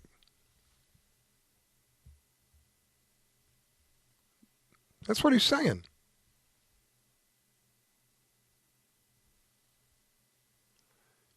Everybody has to get vaccinated. And now he's saying that until we get mass vaccinations, we might never be able to gather in groups. And which activities like mass gatherings may be, in a certain sense, more optional. And so until you're widely vaccinated, those may not come back at all. The president's coronavirus response team are all pushing the Bill Gates vaccination agenda. Dr. Fauci is on the leadership council for the Bill and Melinda Gates Foundation. In January of 2017, Anthony Fauci told a crowd at Georgetown University that there would be a surprise outbreak during the Trump presidency. There is no question that there will be a challenge, the coming administration, in the arena of infectious diseases, both chronic infectious diseases in the sense of already ongoing disease, and we have certainly a large burden of that, but also there will be a surprise outbreak. Deborah Birx is a board member for the Global Fund to Fight AIDS, Tuberculosis, and Malaria, which was founded by the Gates Foundation and known for millions of dollars of fraudulent misuse of funds. In October of 2019, Bill Gates sponsored Event 201, a simulation that estimated 65 million people killed by coronavirus.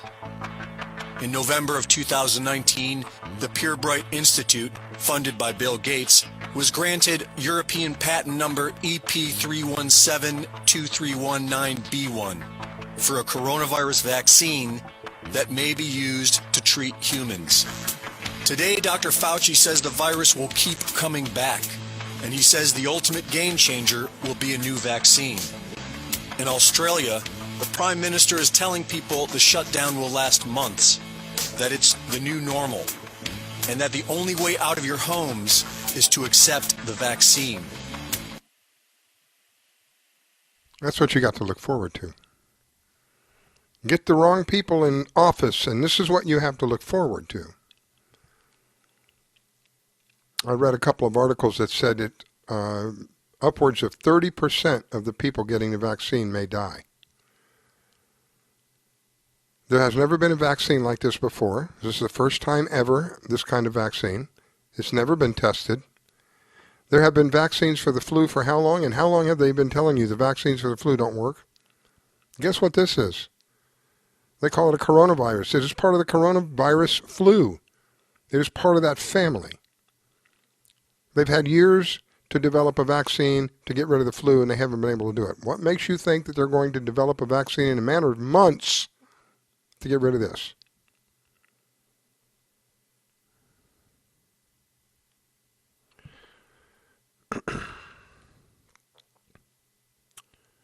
If you don't take time to be your own advocate, you're going to lose in this fight, and we are in a fight for our lives. If you don't take time to learn, to reach out, to search, and now more than ever It is more difficult to come up with real, true answers. If you're using Google, they're part of the problem. They're going to mislead you. Put in cancer cures now for Google, see what comes up. There are no cancer cures. They've taken them all down. Yet I know personally, as little as 6 years ago, 4 or 5, 6 years ago, yeah, somewhere in there, they were there because I had it, and I looked them up, and I came up with my own protocol. I never had chemotherapy. I never had radiation. I had it twice. I killed it twice. Go try to find out about that stuff now. It's being censored. It's being taken out. It's scrubbed. Try to find anything that is alternative to the COVID-19, either this new pill that they've got, a remdesivir or remdesivir, whatever it is, or the vaccine. Anything other than that, they take it down. Why? Why do they do that? I told you earlier, we have doctors who consider themselves frontline doctors. I would consider them frontline doctors. Doctors who are working with COVID patients. Doctors who are on a daily basis seeing what this does to people. And guess what? They're saying if you catch it early enough, they can completely kill it. But they use the nasty 4-letter C word, cure. And within hours of them giving testimony on the steps of the Supreme Court of this country, trying to give people hope, one of the first things one of the doctors said is, we want people to have hope. All of this fear is unfounded. We have something that you can do that will save your life. And within hours, all of the videos are scrubbed. Within 24 hours, their website is taken down. Why? We no longer have a right to a second or third opinion in this country?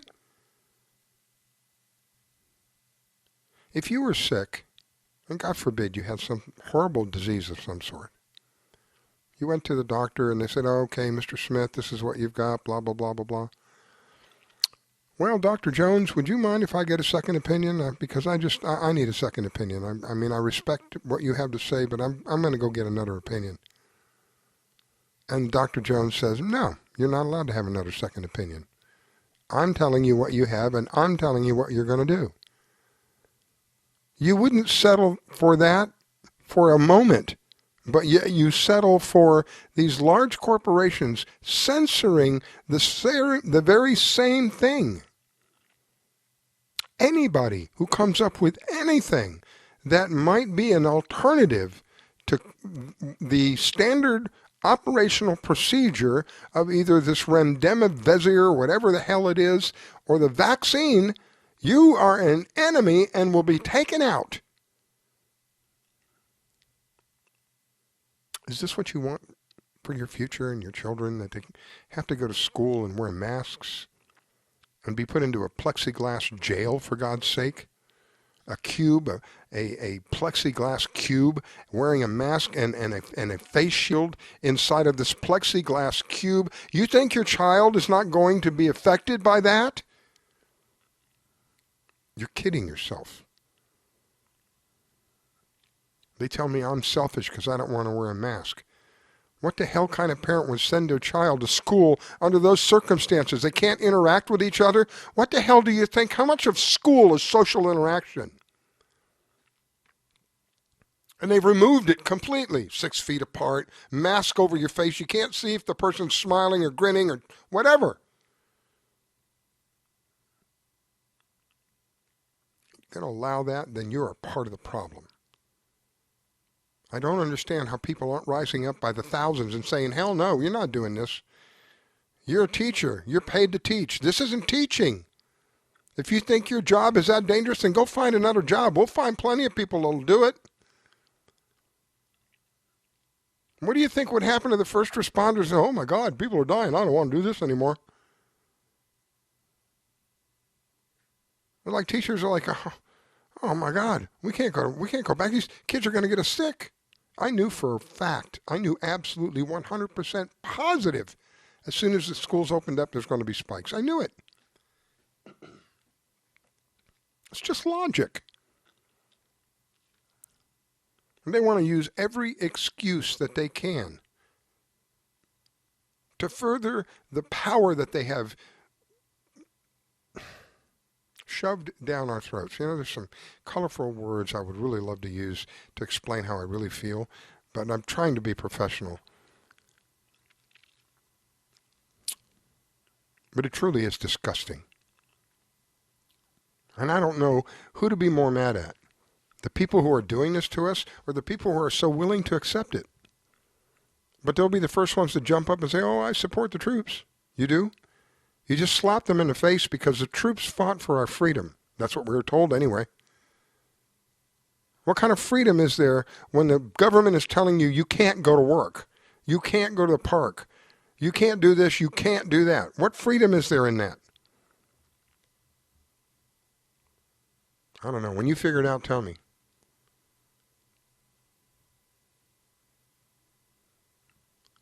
Because people have willingly given it up without any fight whatsoever. And then what's the first thing they say? Oh, well, we support the troops. Sure. Sure you do.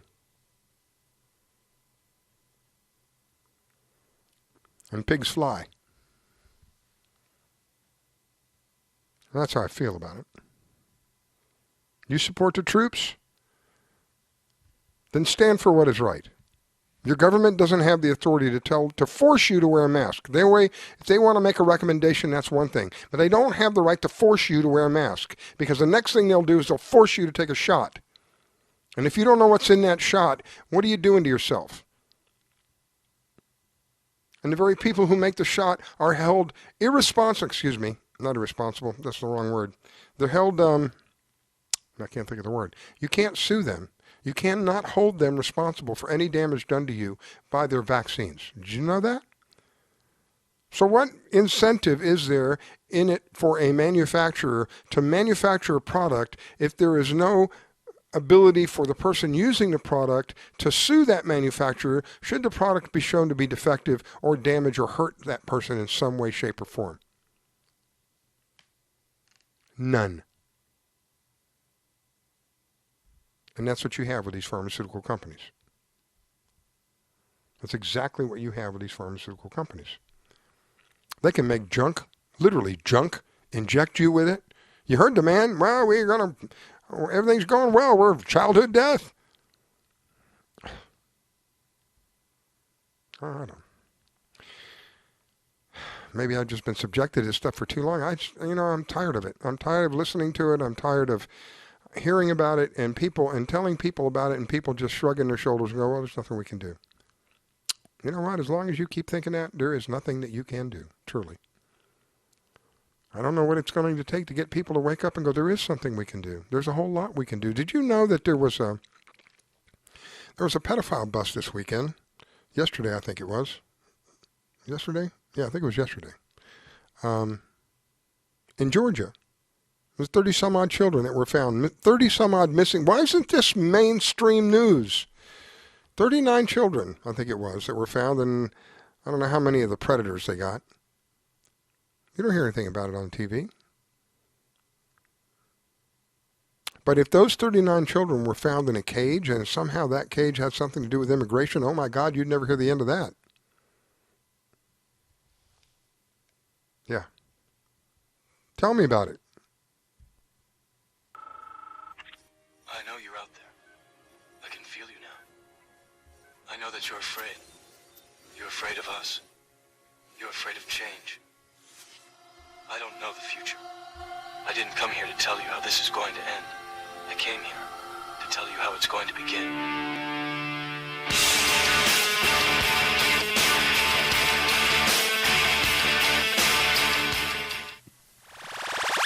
You're listening to the Red Pill Reality Show on the LNM Network. Don't go away. We'll be right back.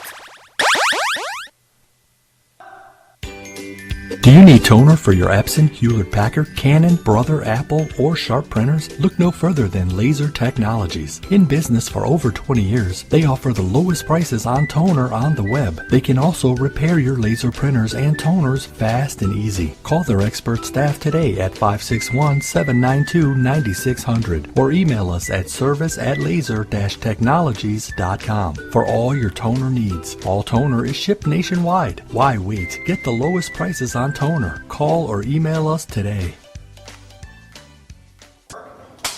Grace has some pretty stellar arms, like Serena Williams good, but her face is pretty disgusting. Someone please tell him to go back into his closet and leave us alone.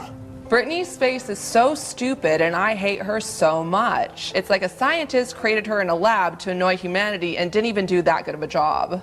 Megan reminds me of a troll doll that came to life intent on killing us with her stupidity. Why is Grace's head so big? It definitely has nothing to do with how smart she is and probably everything to do with how bloated she is. He's so funny. Just kidding.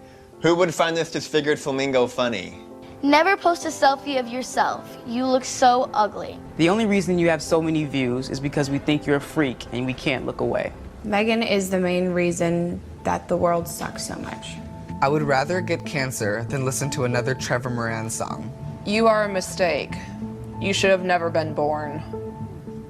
Drown yourself in a shallow puddle, please. Wow, I hope she's sterile. These really stopped being funny a long time ago. You're so much more than the things that people say about you. Those people have no right to say cruel things to you to make themselves feel better. It's okay that you sound different than everyone else. That's what makes you so special. We will not tolerate it. We will not tolerate it. We will not tolerate it. We will not tolerate it. Every day, people make me feel like I stand out simply because of the way that I look. Every day people make me feel small. Every day I face the cruel words of bullying. And every day people tell me that I'm brave for enduring this humiliation. But we're not the brave ones. It's the ones that say no to the bullying. The witnesses. If we all join together, there's nothing that we can't do. We will no longer be the silent majority. When we see bullying online, We will let the world know that we're going to take action with the eye. Now, when you see online bullying, there's something you can do about it. Our actions will overpower cruel words. I am a witness. I am a witness. I am a witness. I am a witness. I am a witness. I am a witness. I am a witness. There is power in words. But it's nothing compared to the power of the actions that we put behind our words. Visit eyewitnessbullying.org to learn more. I am a witness, and so are you. I'm gonna stand by you. This station is now the ultimate power in the universe. We have ignition. Strap in. 5, 4, 3, 2, 1.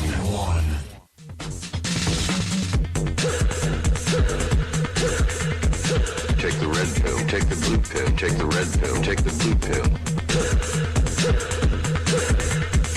Take the red pill, take the blue pill, take the red pill, take the blue pill. Take the red pill, take the blue pill, take the red pill, take the blue pill. You take the red pill, and I show you how deep the rabbit hole goes.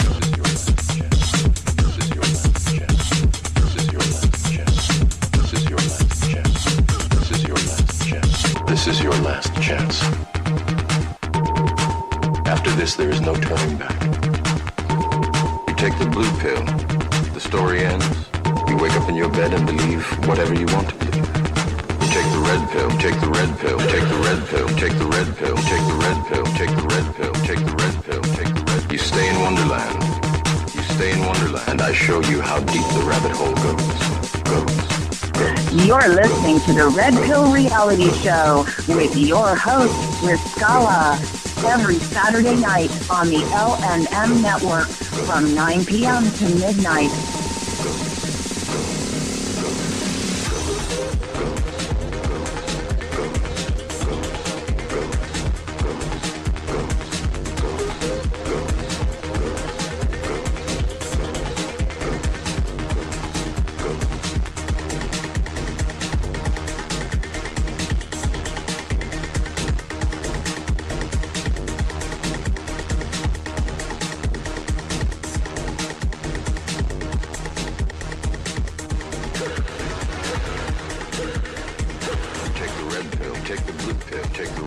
And now your host, Riscala. Take the red pill, take the blue pill, take the red pill, take the blue pill. All right, we are back. It is the Red Pill Reality Show. Thank you for taking time to tune in. Greatly appreciate it.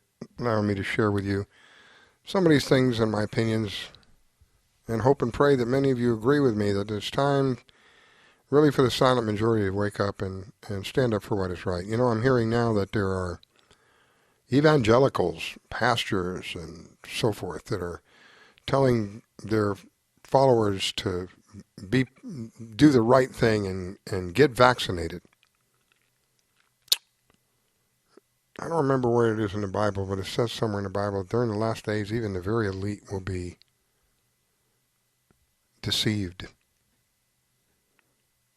You need to look into what's in this this vaccine. Look up WO 2020 060606. I can't make this stuff up. It's like I said, they tell you to your face whether you're going to accept it or not. It's up to you. They told us about 9/11 long before 9/11 happened. These wars that we've been in, they were planned. I've got audios of General Wesley Clark telling people these wars were planned years before they ever went to war. Now we have a president who is doing his best to bring our troops home, which I've been saying for a long time. It's time to bring we've been at war for 19 years, people. 19, 20, almost 20 in one of them.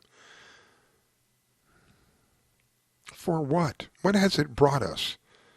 Look at how our country has literally disintegrated. Nah, that's not the right word. Deteriorated over the last 2 decades.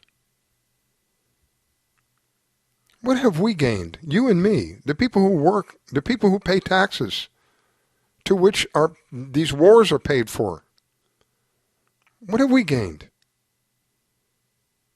Me personally, I haven't gained spit. I've lost. We have a president who wants to, I think we've got the smallest number in Afghanistan we've ever had now, since the beginning.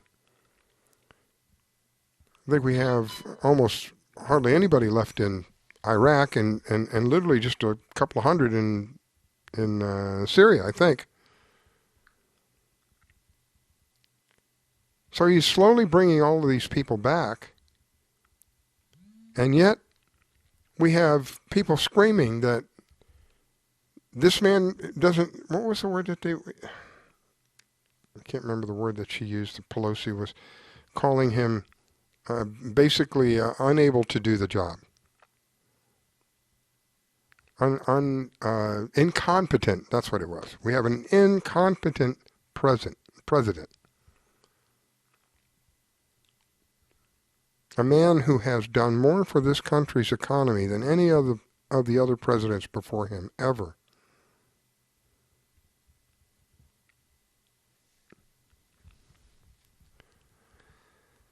Is going to have to make a decision, my friends. And if you don't make the decision is going to be made for you. This is as simple as I can make it. If you don't make the decision, it will be made for you. And the odds of that decision being made for you in your best interest, I think an ice cube may have a better chance in hell.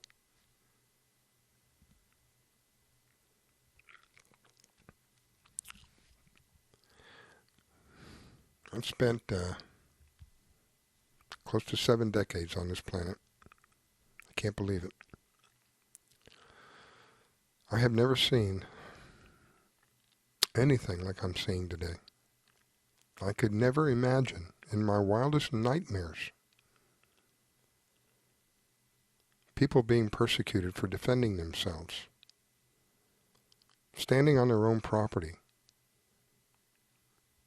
while violent people break down a gate and threaten them with their lives and burning their home down and killing their dog and maybe even killing them. I would never imagine in my wildest dreams that a prosecutor would even have the idea, the thought, let alone the brass, to bring about a charge against these people. Have the police show up at their house and confiscate their weapon.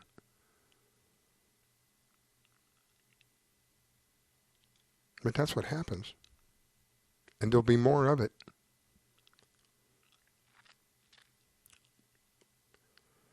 If we don't make the decision will be made for you. And the odds of that decision being in your best interest, not very good.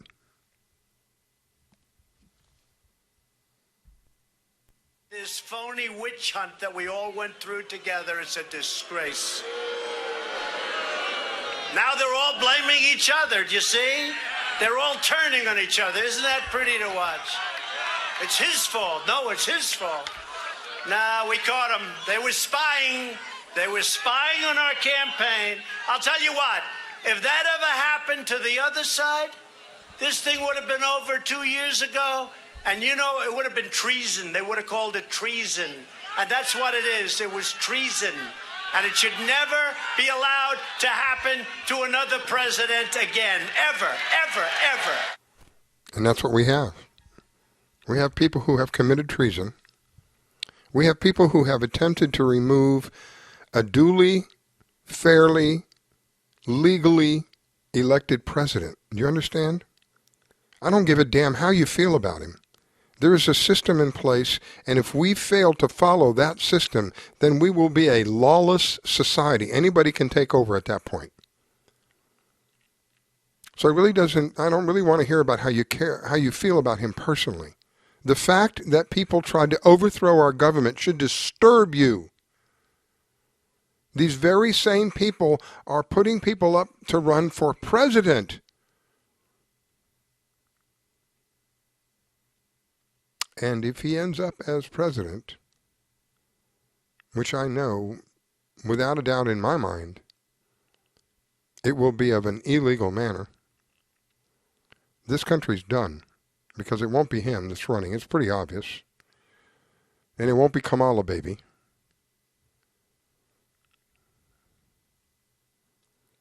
I don't know how many seats are coming up for re-election. I think it's 300 and some odd seats, if I'm not mistaken, on this go-around. I am hoping and praying that people will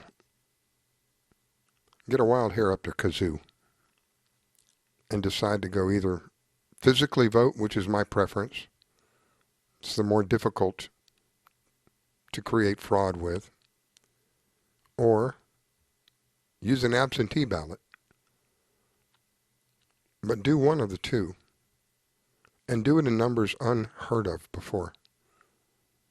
And send a very strong message out to those who are attempting to take this country over, that there's a hell of a lot more of us than there are of you.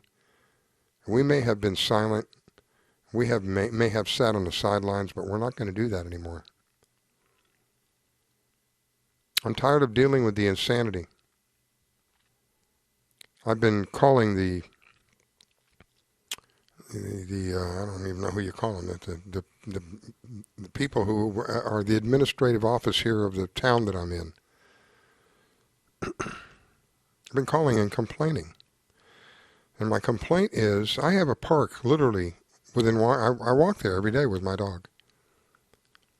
Really nice little park. It's got a basketball court, a dual court, full basketball court. I think they would call it a full court.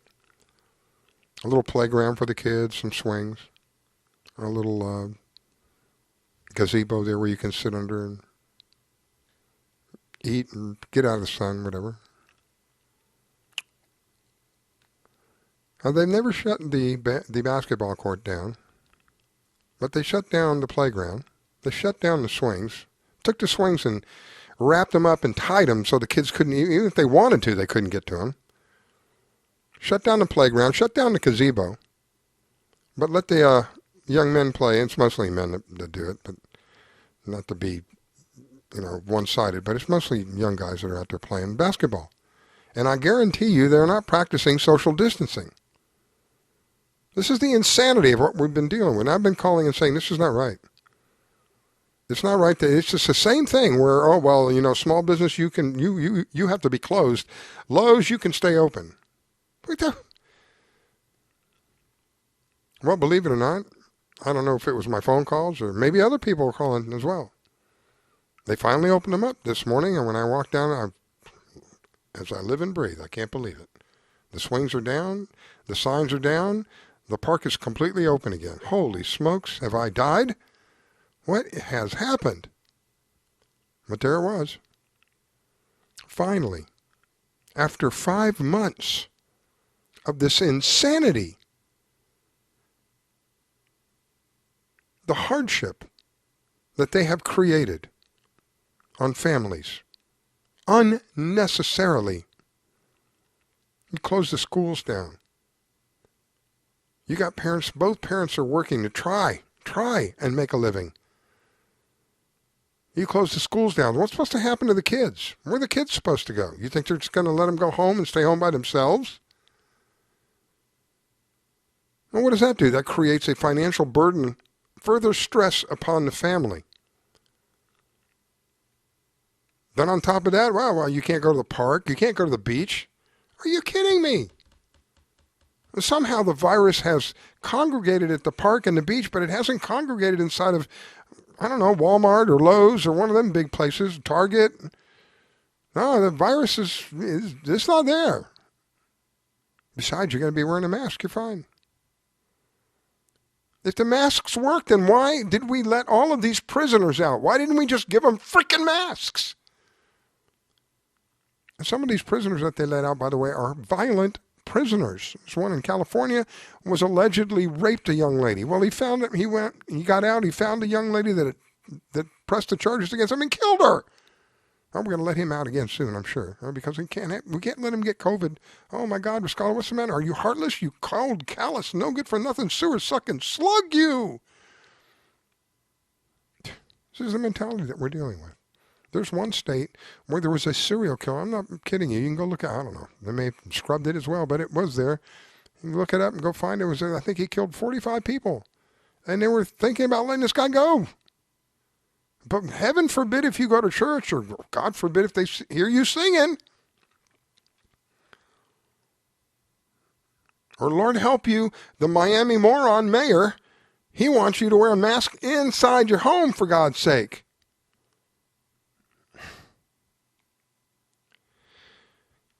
I don't know, people.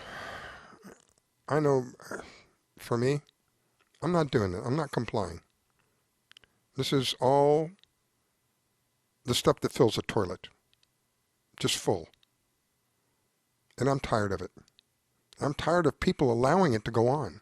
I'm tired of people looking at me and telling me I'm selfish. I have a friend of mine who has known me for many, many years, knows my character very good and well.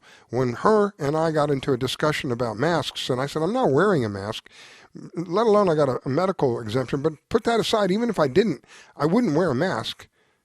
And she proceeded to tell me that I am a very selfish person. How dare I go out without a mask and put other people at risk? And my answer was, my eyes aren't watering. My nose isn't running. I don't have a sore throat. I don't have a temperature. I can smell and I can taste fine. Of what threat do I have against somebody else? And if the masks work as you have been told like they work, then what threat are you under? But they can't respond to that. They can only say that I'm a selfish person because I'm not thinking about others. We wear the mask because we are selfless, Riscala. We want to not spread this disease any more than it is being spread. I have spoken with 5 different doctors, and they all have different points of view, but they all agree on a couple, several maybe. Number 1, if you're sick, you should be home. You shouldn't be out in public, period. End of sentence. Number 2, if you're sick and you, for whatever reason, have to go out, you should be wearing a mask. Number 3, If you're that sick, you should be seeing a doctor and getting yourself tested. Number 4, this is, by the way, from the WHO as well, the World Health Organization. Number 4, if you're a healthy individual and there's nothing wrong with you, you should not, let me say that again, you should not be wearing a mask. Now, those 5 doctors and the WHO, I'll see if I can find the clip, I'll play it for you, all agree healthy people do not need to wear a mask. But yet we have people in politics who have had no health education whatsoever telling us that, yes, you must wear a mask and all the businesses must obey. And the people go right along with it. People go right along, hey, no big deal, Rascala. What's the big deal? It's for the greater good, Rascala. What's the matter? You're just a troublemaker. I don't know. I don't think I'm a troublemaker. I'm not doing it to cause trouble. I'm doing it because I believe 100% without question in my mind. It's wrong. I don't know how else to tell somebody. It's wrong. It's wrong. You don't have the authority to regulate a human being's breathing. It is wrong. But they do it. And they get away with it.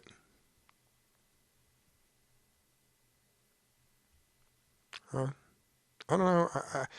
I'm at a loss to try to get people to realize how very important it is that if you give up one little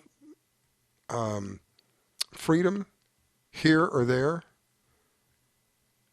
then it's just more for them to take later on. Well, we got away with this, let's get away with that. Let me see if this is it. All joking aside, healthy people are wearing masks not because they need to or because masks are effective, but because they're either being forced on pain of government prosecution and social shaming, or because they actually think the mask will help them. Masks are essentially suppressing people's oxygen supply, restricting their breathing, and by extension, weakening their immune systems. Again, for those who frequently make this mistake, doctors and nurses wear masks when in surgery, not in any other environment. This is short-term use of a mask, and it's not to stop a transmission of a virus. It's to prevent them from coughing or sneezing into an open wound. Likewise, a dentist wears a mask for a few minutes while they're working on your teeth. It's to stop the dentist from coughing and sneezing into your mouth. They're not wearing it for 8 or 9 hours straight. And they're certainly not wearing the same mask. They change them often. How many people out there walking down the street with a cloth bag on their face can say the same thing? Masks are worn in Asian countries in public if people are sick, if they have symptoms, to stop them from spreading disease to someone else. They're not supposed to be worn by healthy people with no symptoms. Even Dr. Fauci previously said this. The masks are important for someone who's infected to prevent them from infecting someone else. Right now in the United States, people should not be walking around with masks. When you're in the middle of an outbreak, wearing a mask might make people feel a little bit better, and it might even block a droplet, but it's not providing the perfect protection that people think that it is. And often there are unintended consequences. People keep fiddling with the mask and they keep touching their face. Even the World Health Organization said something similar some time ago. Medical masks like this one cannot protect against the new coronavirus when used alone. When you wear them, you must combine with hand hygiene and other preventive measures. WHO only recommends the use of masks in specific cases. If you have cough, fever, and difficulty breathing, you should wear a mask and seek medical care. If you do not have these symptoms, you do not have to wear masks. because there is no evidence that they protect people breathing, you should wear a mask and seek medical care. If you do not have these symptoms, you mask and seek medical care. If you do not have these symptoms, you do not have to wear masks because there is no evidence that they protect people who are not sick. All right, we have a major storm that's just the joys of being in Florida. You know, I joke with people about stuff that happens in Florida. One of them is how a storm can break out of nowhere. Well, we've got severe storms happening right now, and the lights have flickered a couple of times. Fortunately, my battery backups are kicking in. Looks like we're still on the air. So there you have it. That's from the WHO. If you are healthy, you should not be wearing a mask. Now, these are the very same people, supposedly, that these people who are passing these mask mandates, those are the people they're listening to. Well, if you're listening to them, why in the hell aren't you doing what they are saying?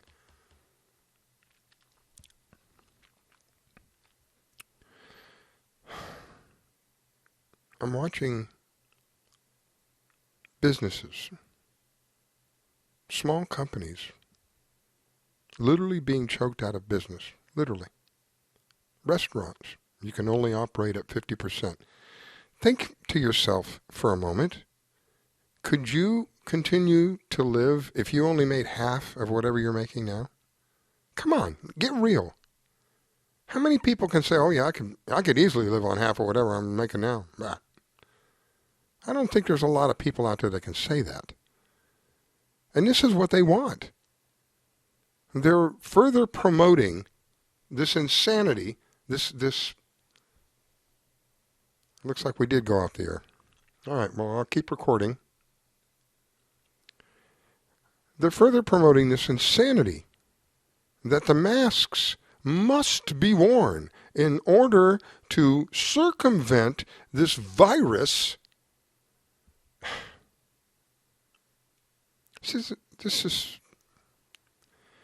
This is, I don't even know how to explain it anymore. There's no logic, there's no rational thinking behind it, there's certainly no critical thinking by individuals.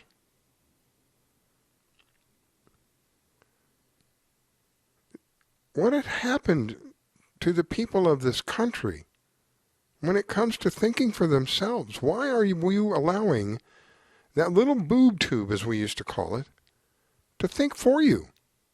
Because that's what's happening. All right, we've been knocked off the air once. Looks like we're back on again. If you didn't catch it the first time, we're having just out of nowhere. Boom. There's just thunder booming all around me. Lights flickered several times. It's reset my player a couple of times. Maybe it'll settle down here in a minute. So if we go off again, it's not on my end. It's well, actually, it is. It's my end. It's the electricity on my end. Fortunately, it looks like the network is up. It's just that the electricity keeps going down, and that's creating an issue. So these are the things that we're going to be taking our vote to if we vote, if we decide to vote. These are the things that we're going to be voting on. I keep telling you, they don't have the authority to do these things. Not only that, once you know that the masks do, that was the WHO, okay? Here's Tucker. Tucker just did a special report about masks. Less than a month ago, on July 31st, the CDC, Centers for Disease Control in Atlanta, our primary public health organization, funded by the federal government, released guidelines to state health departments about patients infected with the coronavirus. How do you track the spread of this disease? In a footnote in the release, the CDC acknowledged that researchers lack evidence that, quote, masks offer any protection against coronavirus, any, at all. As health officials work to track the spread of the virus, the CDC suggested that they ignore whether or not people were wearing masks. In other words, wearing a mask may be completely irrelevant to the spread of the virus. Huh? So there is still no proof that masks protect us against COVID-19? That is apparently the conclusion the CDC reached. It's not something Trump tweeted. The CDC put that in a release to the states. It seems like a blockbuster story. Why isn't that on page 1 of the New York Times? Why is the entire media, the entire leadership class of the United States of America ignoring this? Masks are obligatory. They're mandatory everywhere. Just the other day, Joe Biden announced that if he's elected, you will be required to wear a mask when you're alone outside. What is going on? You know what's going on. Fear works. The more afraid you are, the more you will accept. Again, a feature of human nature. The more cut off you are from your family and your friends, the more power they have to control you. This is an election year. Democrats want to win in November. The virus is their main shot to win. Nobody disputes that who's looked at the numbers. They're using fear of the coronavirus to achieve that. For example, polling places. They would like to close more of them. Why? To force a vote by mail. Why? Because vote by mail is more easy to manipulate. The latest coronavirus relief bill the Democrats are pushing would bring ballot harvesting to every state. What does that have to do with defeating the virus? Nothing. It's not science, it's politics. But here's the key thing to remember. All of us are assuming, and on the right, it is gospel. This will end if Joe Biden wins. On Inauguration Day, no more lockdowns. Yeah, don't bet on it. This isn't ending. The Wuhan pandemic has made our leadership class more powerful than they have ever been. Why would they relinquish that? The only politician in America who has ever given up power voluntarily is George Washington, and they're toppling his statues. And that's what you're seeing. They have more power than they've ever had before, and some of them are drunk with it. I think Gavin Newsom is one of them, the governor of California, just drunk with power, acting like a dictator, telling people they can't go to church, and then succumbing to the pressure and saying, okay, we're going to let you go to the church, but you can't sing. And then different mayors in different parts of California telling people, you can't have more than 10 people in your house. If we see more than 10 people in your house, we're going to cut the electricity and the water off to your house. Does that sound like America to you? You're restricted in your travel. You're restricted with the amount of people that you can have in your own home. You were told that you can't go to church. Church wasn't essential.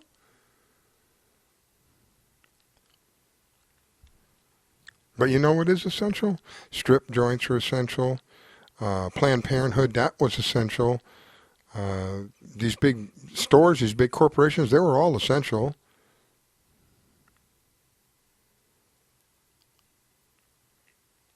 Like I said, we have a big decision to make. And if we don't make it, it will be made for us. And if it is made for us, I can promise you the odds of it being for our benefit will be few to none. Few to none.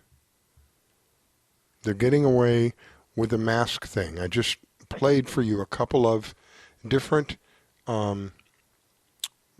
clips that tell you the masks are of little to no value. None. Yet, they keep pushing this idea of people having to wear masks. Why? Because it gives them the excuse, the justification to do what they're doing, which they don't have the authority to do to begin with. But if they can keep you in fear, and that's exactly what they're trying to do. This is their goal. Keep the chaos going, keep the fear going. As long as we can keep people busy with those things in their mind, we can achieve the end goal. The end goal is absolute total power over everybody. Oh, I know. I'm exaggerating. Ms. Carla, that'll never happen. Yeah? There was a time that I said, there is no way in the world that our government would dare to think about taking our guns. And yet you have people in government openly stating, we're coming for your guns. Think about that. I never thought in my worst nightmare that we would have people in government that would support the murder of a living baby celebrate that, quote, right to do that. This is just an inkling of what the other side wants. These are the same people who are demanding that you wear a mask in order to save lives. But yet they don't give a damn about the life that is supposed to be in the safest place that God has made, the womb. No, that's the right of the mother to kill that child, even after it has been born.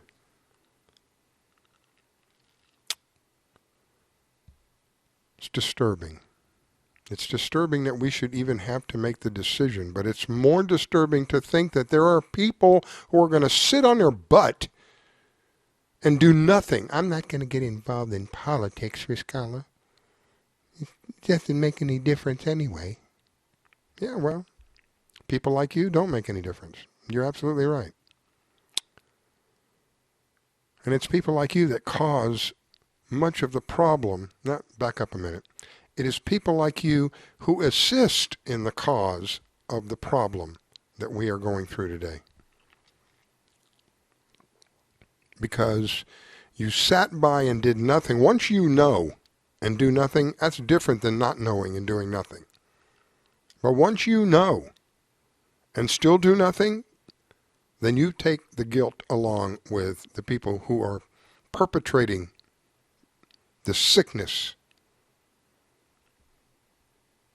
There's a saying about the world will not, what was it? The world will not come to an end by those who do evil, but by good men who sit by and watch, or something of that nature. And it just makes logical sense. It's not so much that the dark side is going to overcome the world as much as it is there's a hell of a lot more of us than there is of them sitting by quietly and allowing them to do it.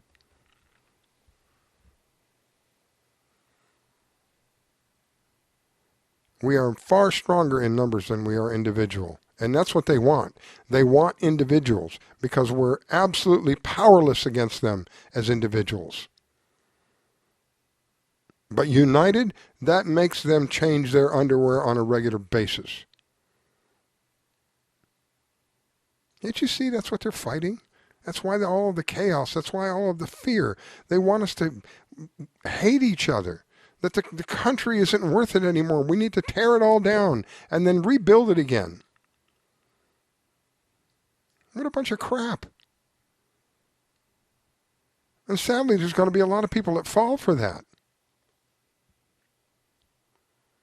There's going to be a hell of a price to pay. I don't think for a moment that if there's a fair election, I don't think for a moment that Donald Trump would lose. And my concern is, I know that it's not going to be a fair election. I can tell you now it's not going to be a fair election.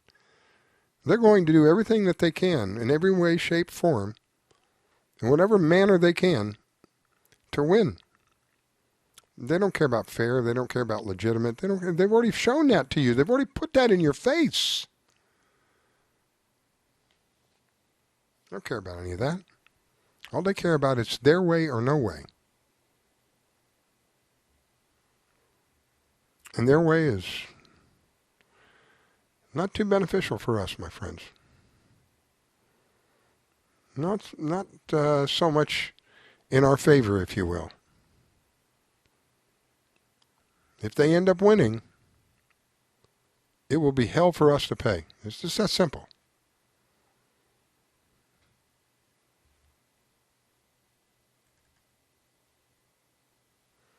All right, we're going to take a break, and I'll be right back. You're listening to the Red Pill Reality Show. Here we go. Take the red pill. Take the blue pill. Take the red pill. Take the blue pill. You take the red pill, and I show you how deep the rabbit hole goes.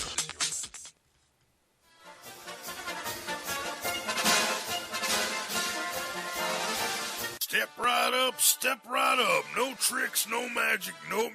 Just real people covering real issues. When you're tired of the circus, join the veterans of talk radio for serious discussions on the topics you care about. WCET, bringing the truth back to talk radio, leaving the circus to them. WCET Radio loves what we do, and we know you do too. That is why we need you now. If everyone would make a small contribution each month, we would never have to worry about going off the air, folks. We count on you each and every month, so please help WCET Radio and all of our hosts here on this wonderful station continue to bring you the best guests with the best information. Go over to WCETFM.com and click on the donate button and subscribe now. WCETFM.com, your talk station. WCET-FM has just released the app. So now you can take WCET Radio everywhere you go. Just go to the Google Play Store and search WCET-FM. That's WCET space FM and install it. Then it's ready to go. Oh, and did I mention it's free? Well, it is. WCET-FM. We got the app. Late nighters and all those who listen to WCET Radio, listen up. The shop is here, and you can order WCET merch right now and show your friends and your neighbors you're awake by wearing one of our many shirts, including our Stop the Censorship shirt. That one is a hot seller, so get yours while supplies last. We have coffee mugs, clocks so you always know what time it is, books, mouse pads, all your WCET accessories. Just go to WCETFM.com and click the shop tab. That's WCETFM.com and get the shopping. Late Night in the Midlands is an independent media that covers the truth, theory, and facts that the lamestream media won't talk about. We cover everything from the known, the unknown, the normal, the paranormal, the government lies, the government ties, even their thrives. We tell what's coming, what's going, whether it be politics or archaeologists. We have an amazing fan base, and all shows are archived to be heard millions of times more. So tell your friends, your family, and anyone you care about Late Night in the Midlands and WCETFM.com. Become a late nighter, be informed, catch us every weeknight at 9 p.m. to 12 a.m. Eastern, right here on WCET FM.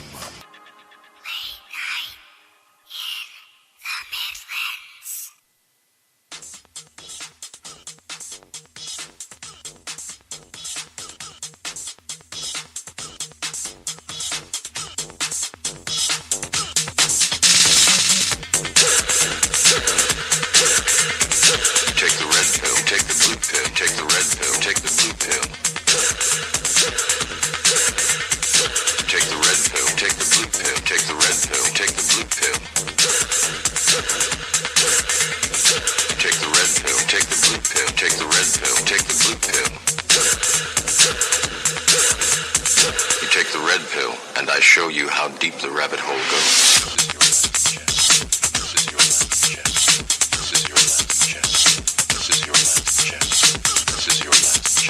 This is your last chance. After this, there is no turning back. You take the blue pill, the story ends. You wake up in your bed and believe whatever you want to believe. You take the red pill, take the red pill, take the red pill, take the red pill, take the red pill, take the red pill, take the red pill, take the red pill. You stay in Wonderland. You stay in Wonderland, and I show you how deep the rabbit hole goes.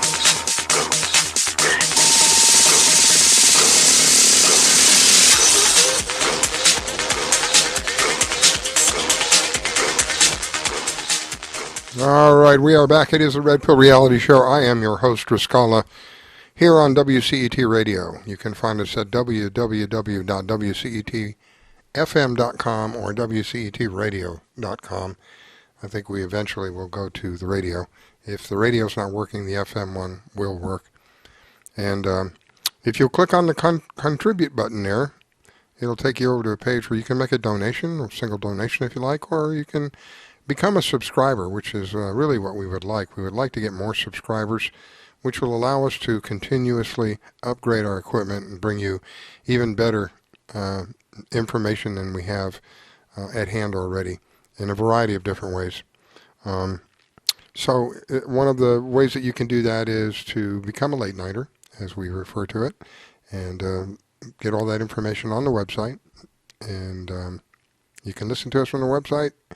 I don't know if we're ever going to bring back a chat room. In the old days, we had, my gosh, we used to have 50, 60, 70, sometimes up to 100 people in a chat room. It's not like that anymore. I get a couple of people now and then, so I don't know if we'll bring chat room back or not. But in the interim of that, we have lots of other information there on the site that is available. Another way you can listen to us, of course, is on Facebook. If you're a Facebook fanatic, go to the Red Pill Reality Show, click on Contact Us. You'll be connected to the live server. And, of course, the easiest of all is the app.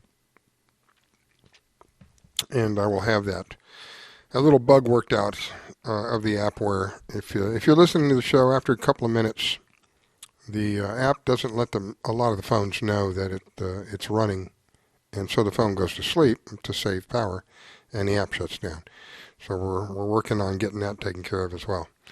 The app is free. There's no spyware. There's no push notifications, no adware, none of that stuff. It's just a simple way for you to listen to the station. As long as your phone stays on, I think there may be even a setting on some phones where you can just tell it to stay on, not go to sleep.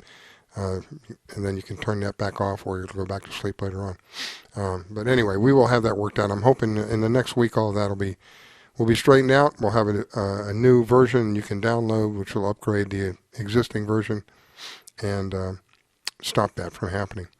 So we appreciate it. Anyway, as I'm running out of time here gradually, we have, I see we're having all kinds of problems tonight. The internet's up and down. The program that runs I don't even know if we're online.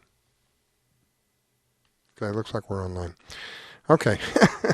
As fast as the thunderstorms rolled in and boomed and banged and it rained like there was no tomorrow, they're all gone.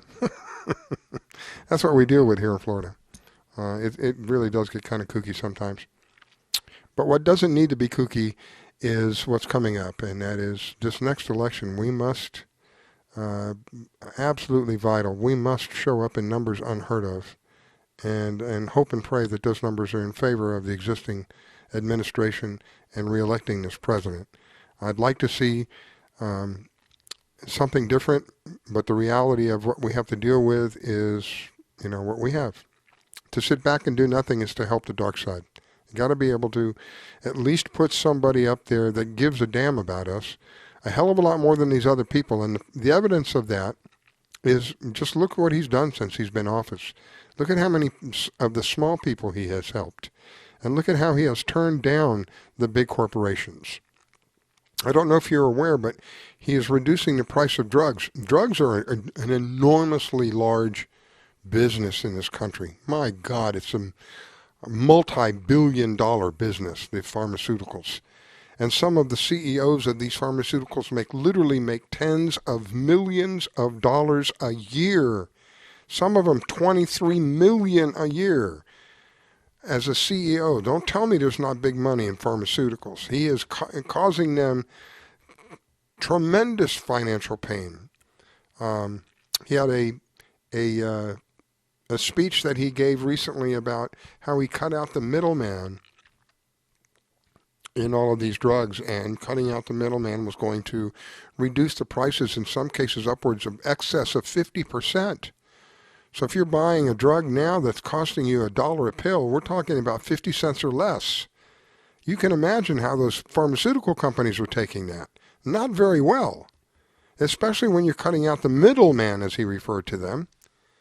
That's a whole bunch of people that are not getting their fingers in your pocket. That's the tip of the iceberg. I told you about the unheard of levels of pedophiles that have been arrested and the numbers of children that have been saved. Just yesterday, I think it was. I think the number was 39. It was in excess of 30 children, and you don't hear a word about it on mainstream radio, mainstream media, mainstream radio for that matter. I didn't hear anything about it anywhere I was listening to.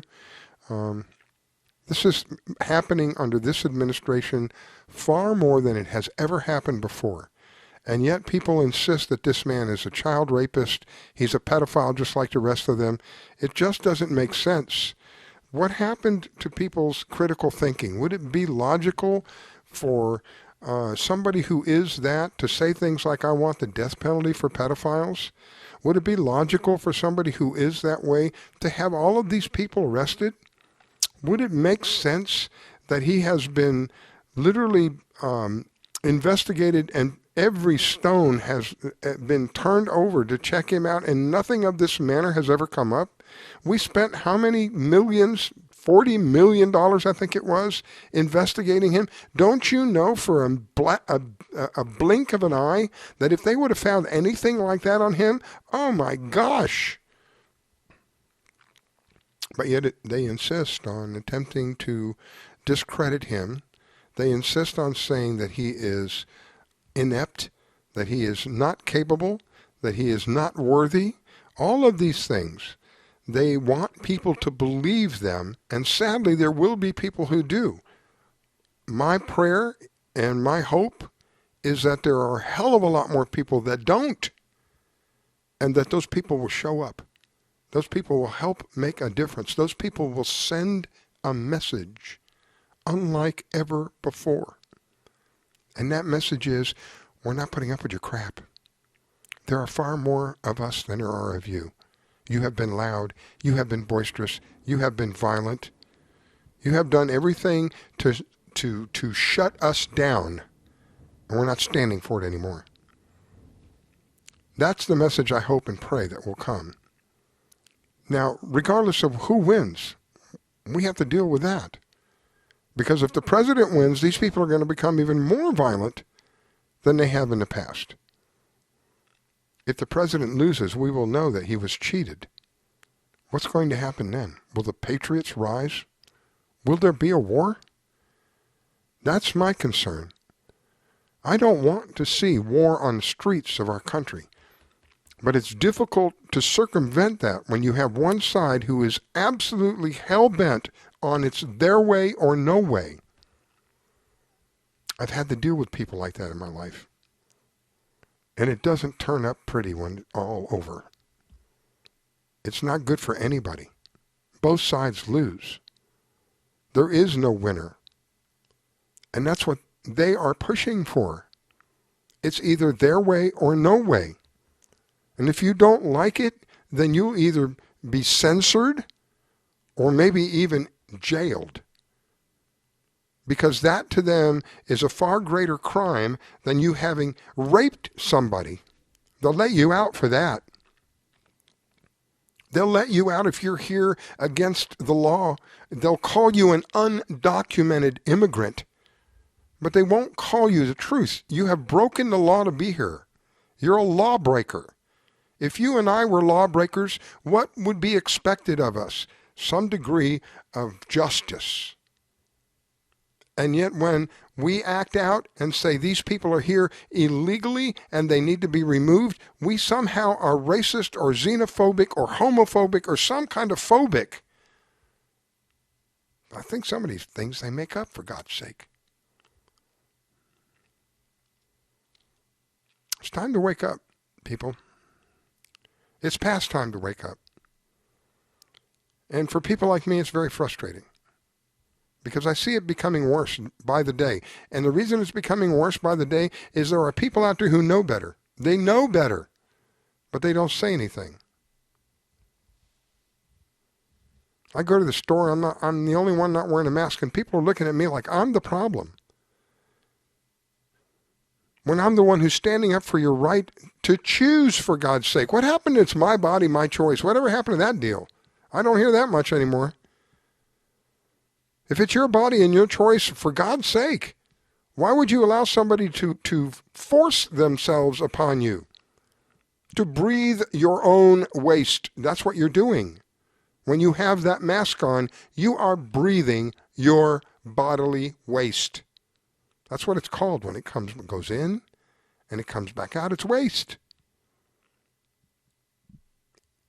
And to have somebody who has never had a moment's worth of health care education tell you that you must wear this in order for you to go anywhere is simply ludicrous. It's insane.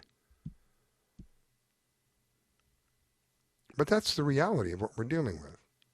I guarantee you, if as little as 3 or 4% of our population said, hey, you go pound sand, we're not wearing masks, you can recommend, but you don't tell us what to do. And those of you who want to wear a mask, God bless you, wear a mask.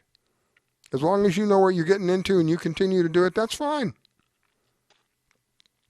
But don't tell me I'm selfish or I don't care about other people, because I refuse to play along with this silly, stupid, insane game that they want, which has done nothing more than given them an excuse to further infringe into our lives. And then tell me that you support the troops. Please, save it. Your words are absolutely worthless. You support the troops, then you should support the freedom that the troops have fought for you to have. And that freedom is the right to choose. They had this big thing about my body, my choice. For how long have we been hearing that? But now if you say that, oh no, you're wrong. You're a villain. You're anything but, because you're not going along. You're a troublemaker. You need to go along with everybody else. What's the matter with you? Don't you see all these people are wearing a mask? Why aren't you wearing a mask? Because I have a medical exemption. And even if I didn't, I wouldn't wear the damn mask anyway. Like I told you, I spoke to 5 different doctors. I just played an audio clip for you that says, even the WHO says, if you're healthy, you shouldn't be wearing a mask. What threat do you present to anybody if you're not sick, for God's sake? I'm telling you, you can hear the frustration in my voice. I rarely do. I just can't deal with this anymore. And I can't help but wonder how much of this is under their plan, where they just drive people bananas from this insanity. They end up going cuckoo because of this silliness, this stupidity. I'm fighting hard not to say what I really want to say. I'm telling you, this is for crap. That's the tip of the iceberg. This is for crap. I'm tired of it. I'm tired of a government that tells me your business is going to remain closed while another business is open. You can't go here. You can't go there. Oh, but you can go here. Oh, but if there's more than 10 people in your home, we're going to cut the electricity off. Or we got the moron mayor of Miami. You have to wear a mask inside your house. What are you going to have the cops circling the neighborhoods looking for people in their homes with no masks on? Oh, my God.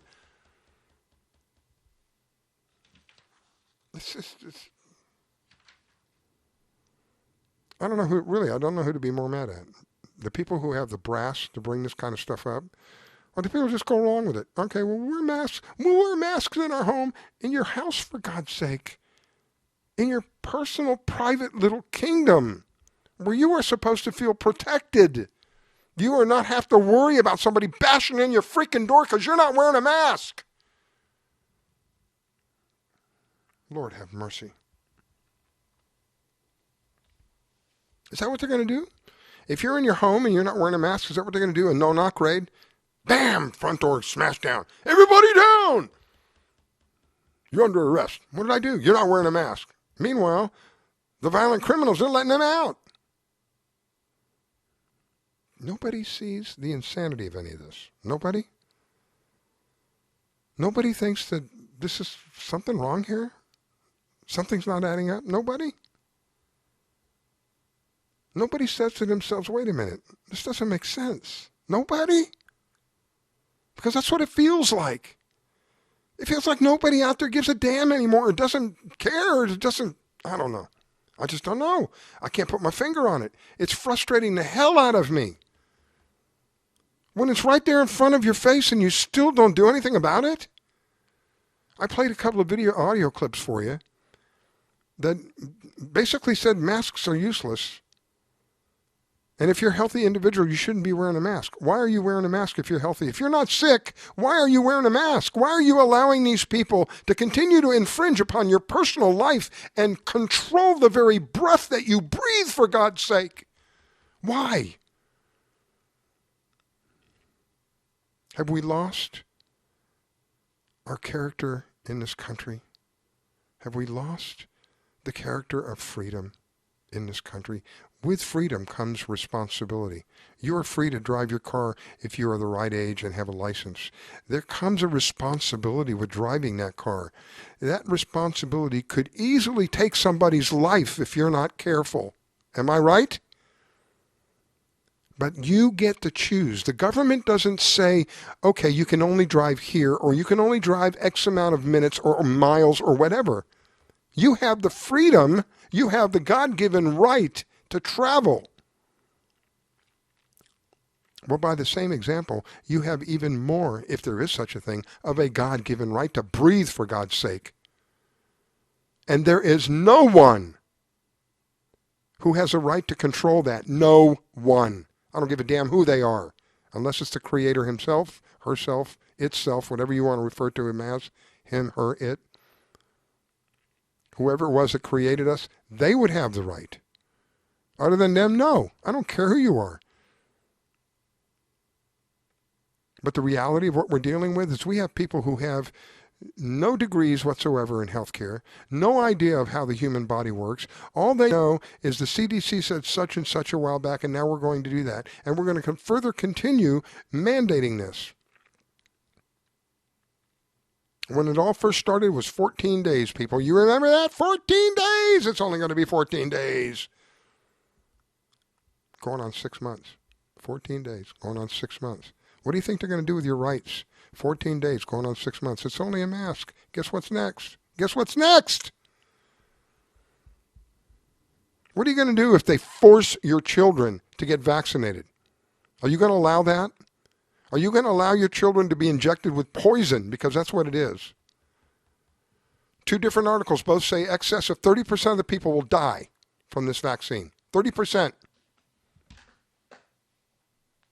You're going to let your child, yourself, you're going to take the vaccine? I have a friend of mine who I love dearly. I love this person so, one of the kindest, sweetest people in the world. Can't wait to get the vaccine. Lord have mercy. They have been so duped, so deceived, so entrenched that they can't wait for the vaccine. Oh, you don't know what you're talking about, Rascala. You're exaggerating. That's conspiracy theory. Okay, well, would you do me a favor? Would you go look this stuff up and I give them this stuff? No, they don't look it up. They just want to tell me I don't know what I'm talking about. Well, how much time have you spent researching this new vaccine? There's never been a vaccine like, oh, it's okay. These people know what they're doing. Well, it's your life, my God. It's your life that you're putting into the hands of these people. You have to be your own advocate. If you are not advocating for yourself, you're down the tubes, my friend. And the best way to advocate for yourself is to have some freaking knowledge, for God's sake. Go look these things up that I tell you to go look. I don't make this stuff up. WO 2020 060606. Sometimes you can put a / in there. It doesn't matter. You put it up that way, it'll still come up. It's a patent number. It's a patent number on a cryptocurrency. It's a patent number on a cryptocurrency that's injected into your body. It's a patent on a cryptocurrency that's injected into your body that becomes part of you, for God's sake. The Bible says once you get the mark, there's no going back. People thought the chip that was going into the hand, where they put it in the fatty area of the hand, that was the mark. I said, no, that can't be the mark. Because the Bible says once you get it, you can never go back. I could get pissed off and take a razor blade and cut that thing out. It hurt. It would probably be very painful, but it's plausible that I could get so upset that I would cut that thing back out. I could go back. You take this vaccine, there's no going back. It becomes a part of you. There are nanobots that are included in this vaccine. Look up quantum dots. Look up Luciferi's. I can't make this stuff up, people. I can't come up with these names. 060606. Anybody who knows anything about the Bible should tell you something right there.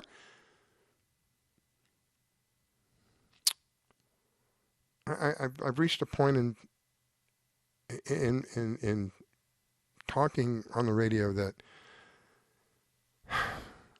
I'm ready to give up. I really am. I'm just ready to give up because people don't want to hear it. People don't, for whatever reason. And it's like a building's on fire and you're yelling at people, listen, the building is on fire. Okay, the fire, you don't see the fire, smell the fire yet, but that doesn't mean the building's not on fire, for God's sake. Our country's on fire. Our country's on spiritual fire. And the spiritual fire is coming, hopefully, to an end, a good end. Hopefully. But if we don't protect that which we have now, it will be taken from us. You didn't protect yourself when they said you have to wear a mask. And I've played for you audio clips that from the very people who these people listen to tell you, if you're healthy, do not wear a mask, for God's sake. How many people out there? I have a granddaughter who's in the autistic scale. I'll be damned if you think she's going to wear a mask for more than 5 seconds, let alone a whole frickin' day. You're crazy. So what are you going to do with them? You're going to create a further hardship on them and give them some kind of drug to drug them so that they have to wear a mask all day long? You don't think that this is child abuse to send a child to, quote, school? They're going to sit at a desk which is 6 feet from another desk, which is in a cubicle of plexiglass, and they have to wear a mask and a cover over their eyes? You don't think that's child abuse? You think your child is going to learn under those circumstances? And if they do, what do you think they're going to learn? If fear doesn't stand out in your mind, you're absolutely mistaken. That's exactly what they're teaching them, to be afraid. Be afraid of each other. Oh, your neighbor right there, the student right next to you, he might be sick, they may be sick, and they may get you sick, and you might get sick. Just like the measles thing. They made people think that people were going to die from the measles. I can't tell you how many of my friends got measles when we were kids. I felt like I was going to die. I didn't die. None of us died. What a bunch of crap. You don't die from the measles. Unless you've got some underlying condition of some sort to begin with, you don't die from the measles. 99% of the people that get this overcome this without medical intervention. Why are we shutting this country down? Why are you allowing people who have never had a moment's worth of health care education to regulate your breathing, for God's sake? Why would you allow that?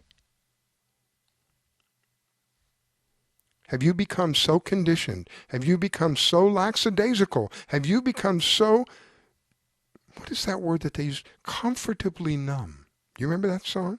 I've become comfortably numb. That's exactly what a lot of people have become today. Comfortably numb. Because to be awake is painful. But I'd rather deal with the pain than be comfortably numb, taken to the slaughterhouse, and at the last moment realize, oh my God, they were right. They were all right. There really are people in this world that torture children and kill them and eat them and drink their blood. They really do exist. And the time is coming when you're going to have to choose for them or for the light.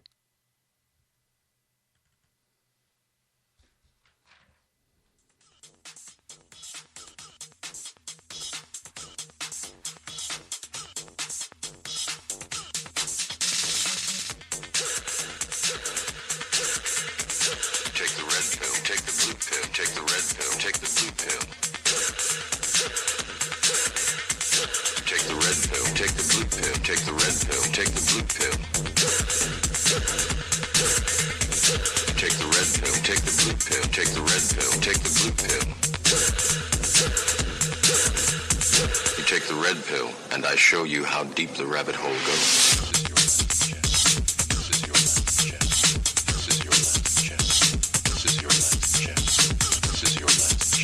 This is your last chance. After this, there is no turning back. take the blue pill. The story ends. You wake up in your bed and believe whatever you want to believe.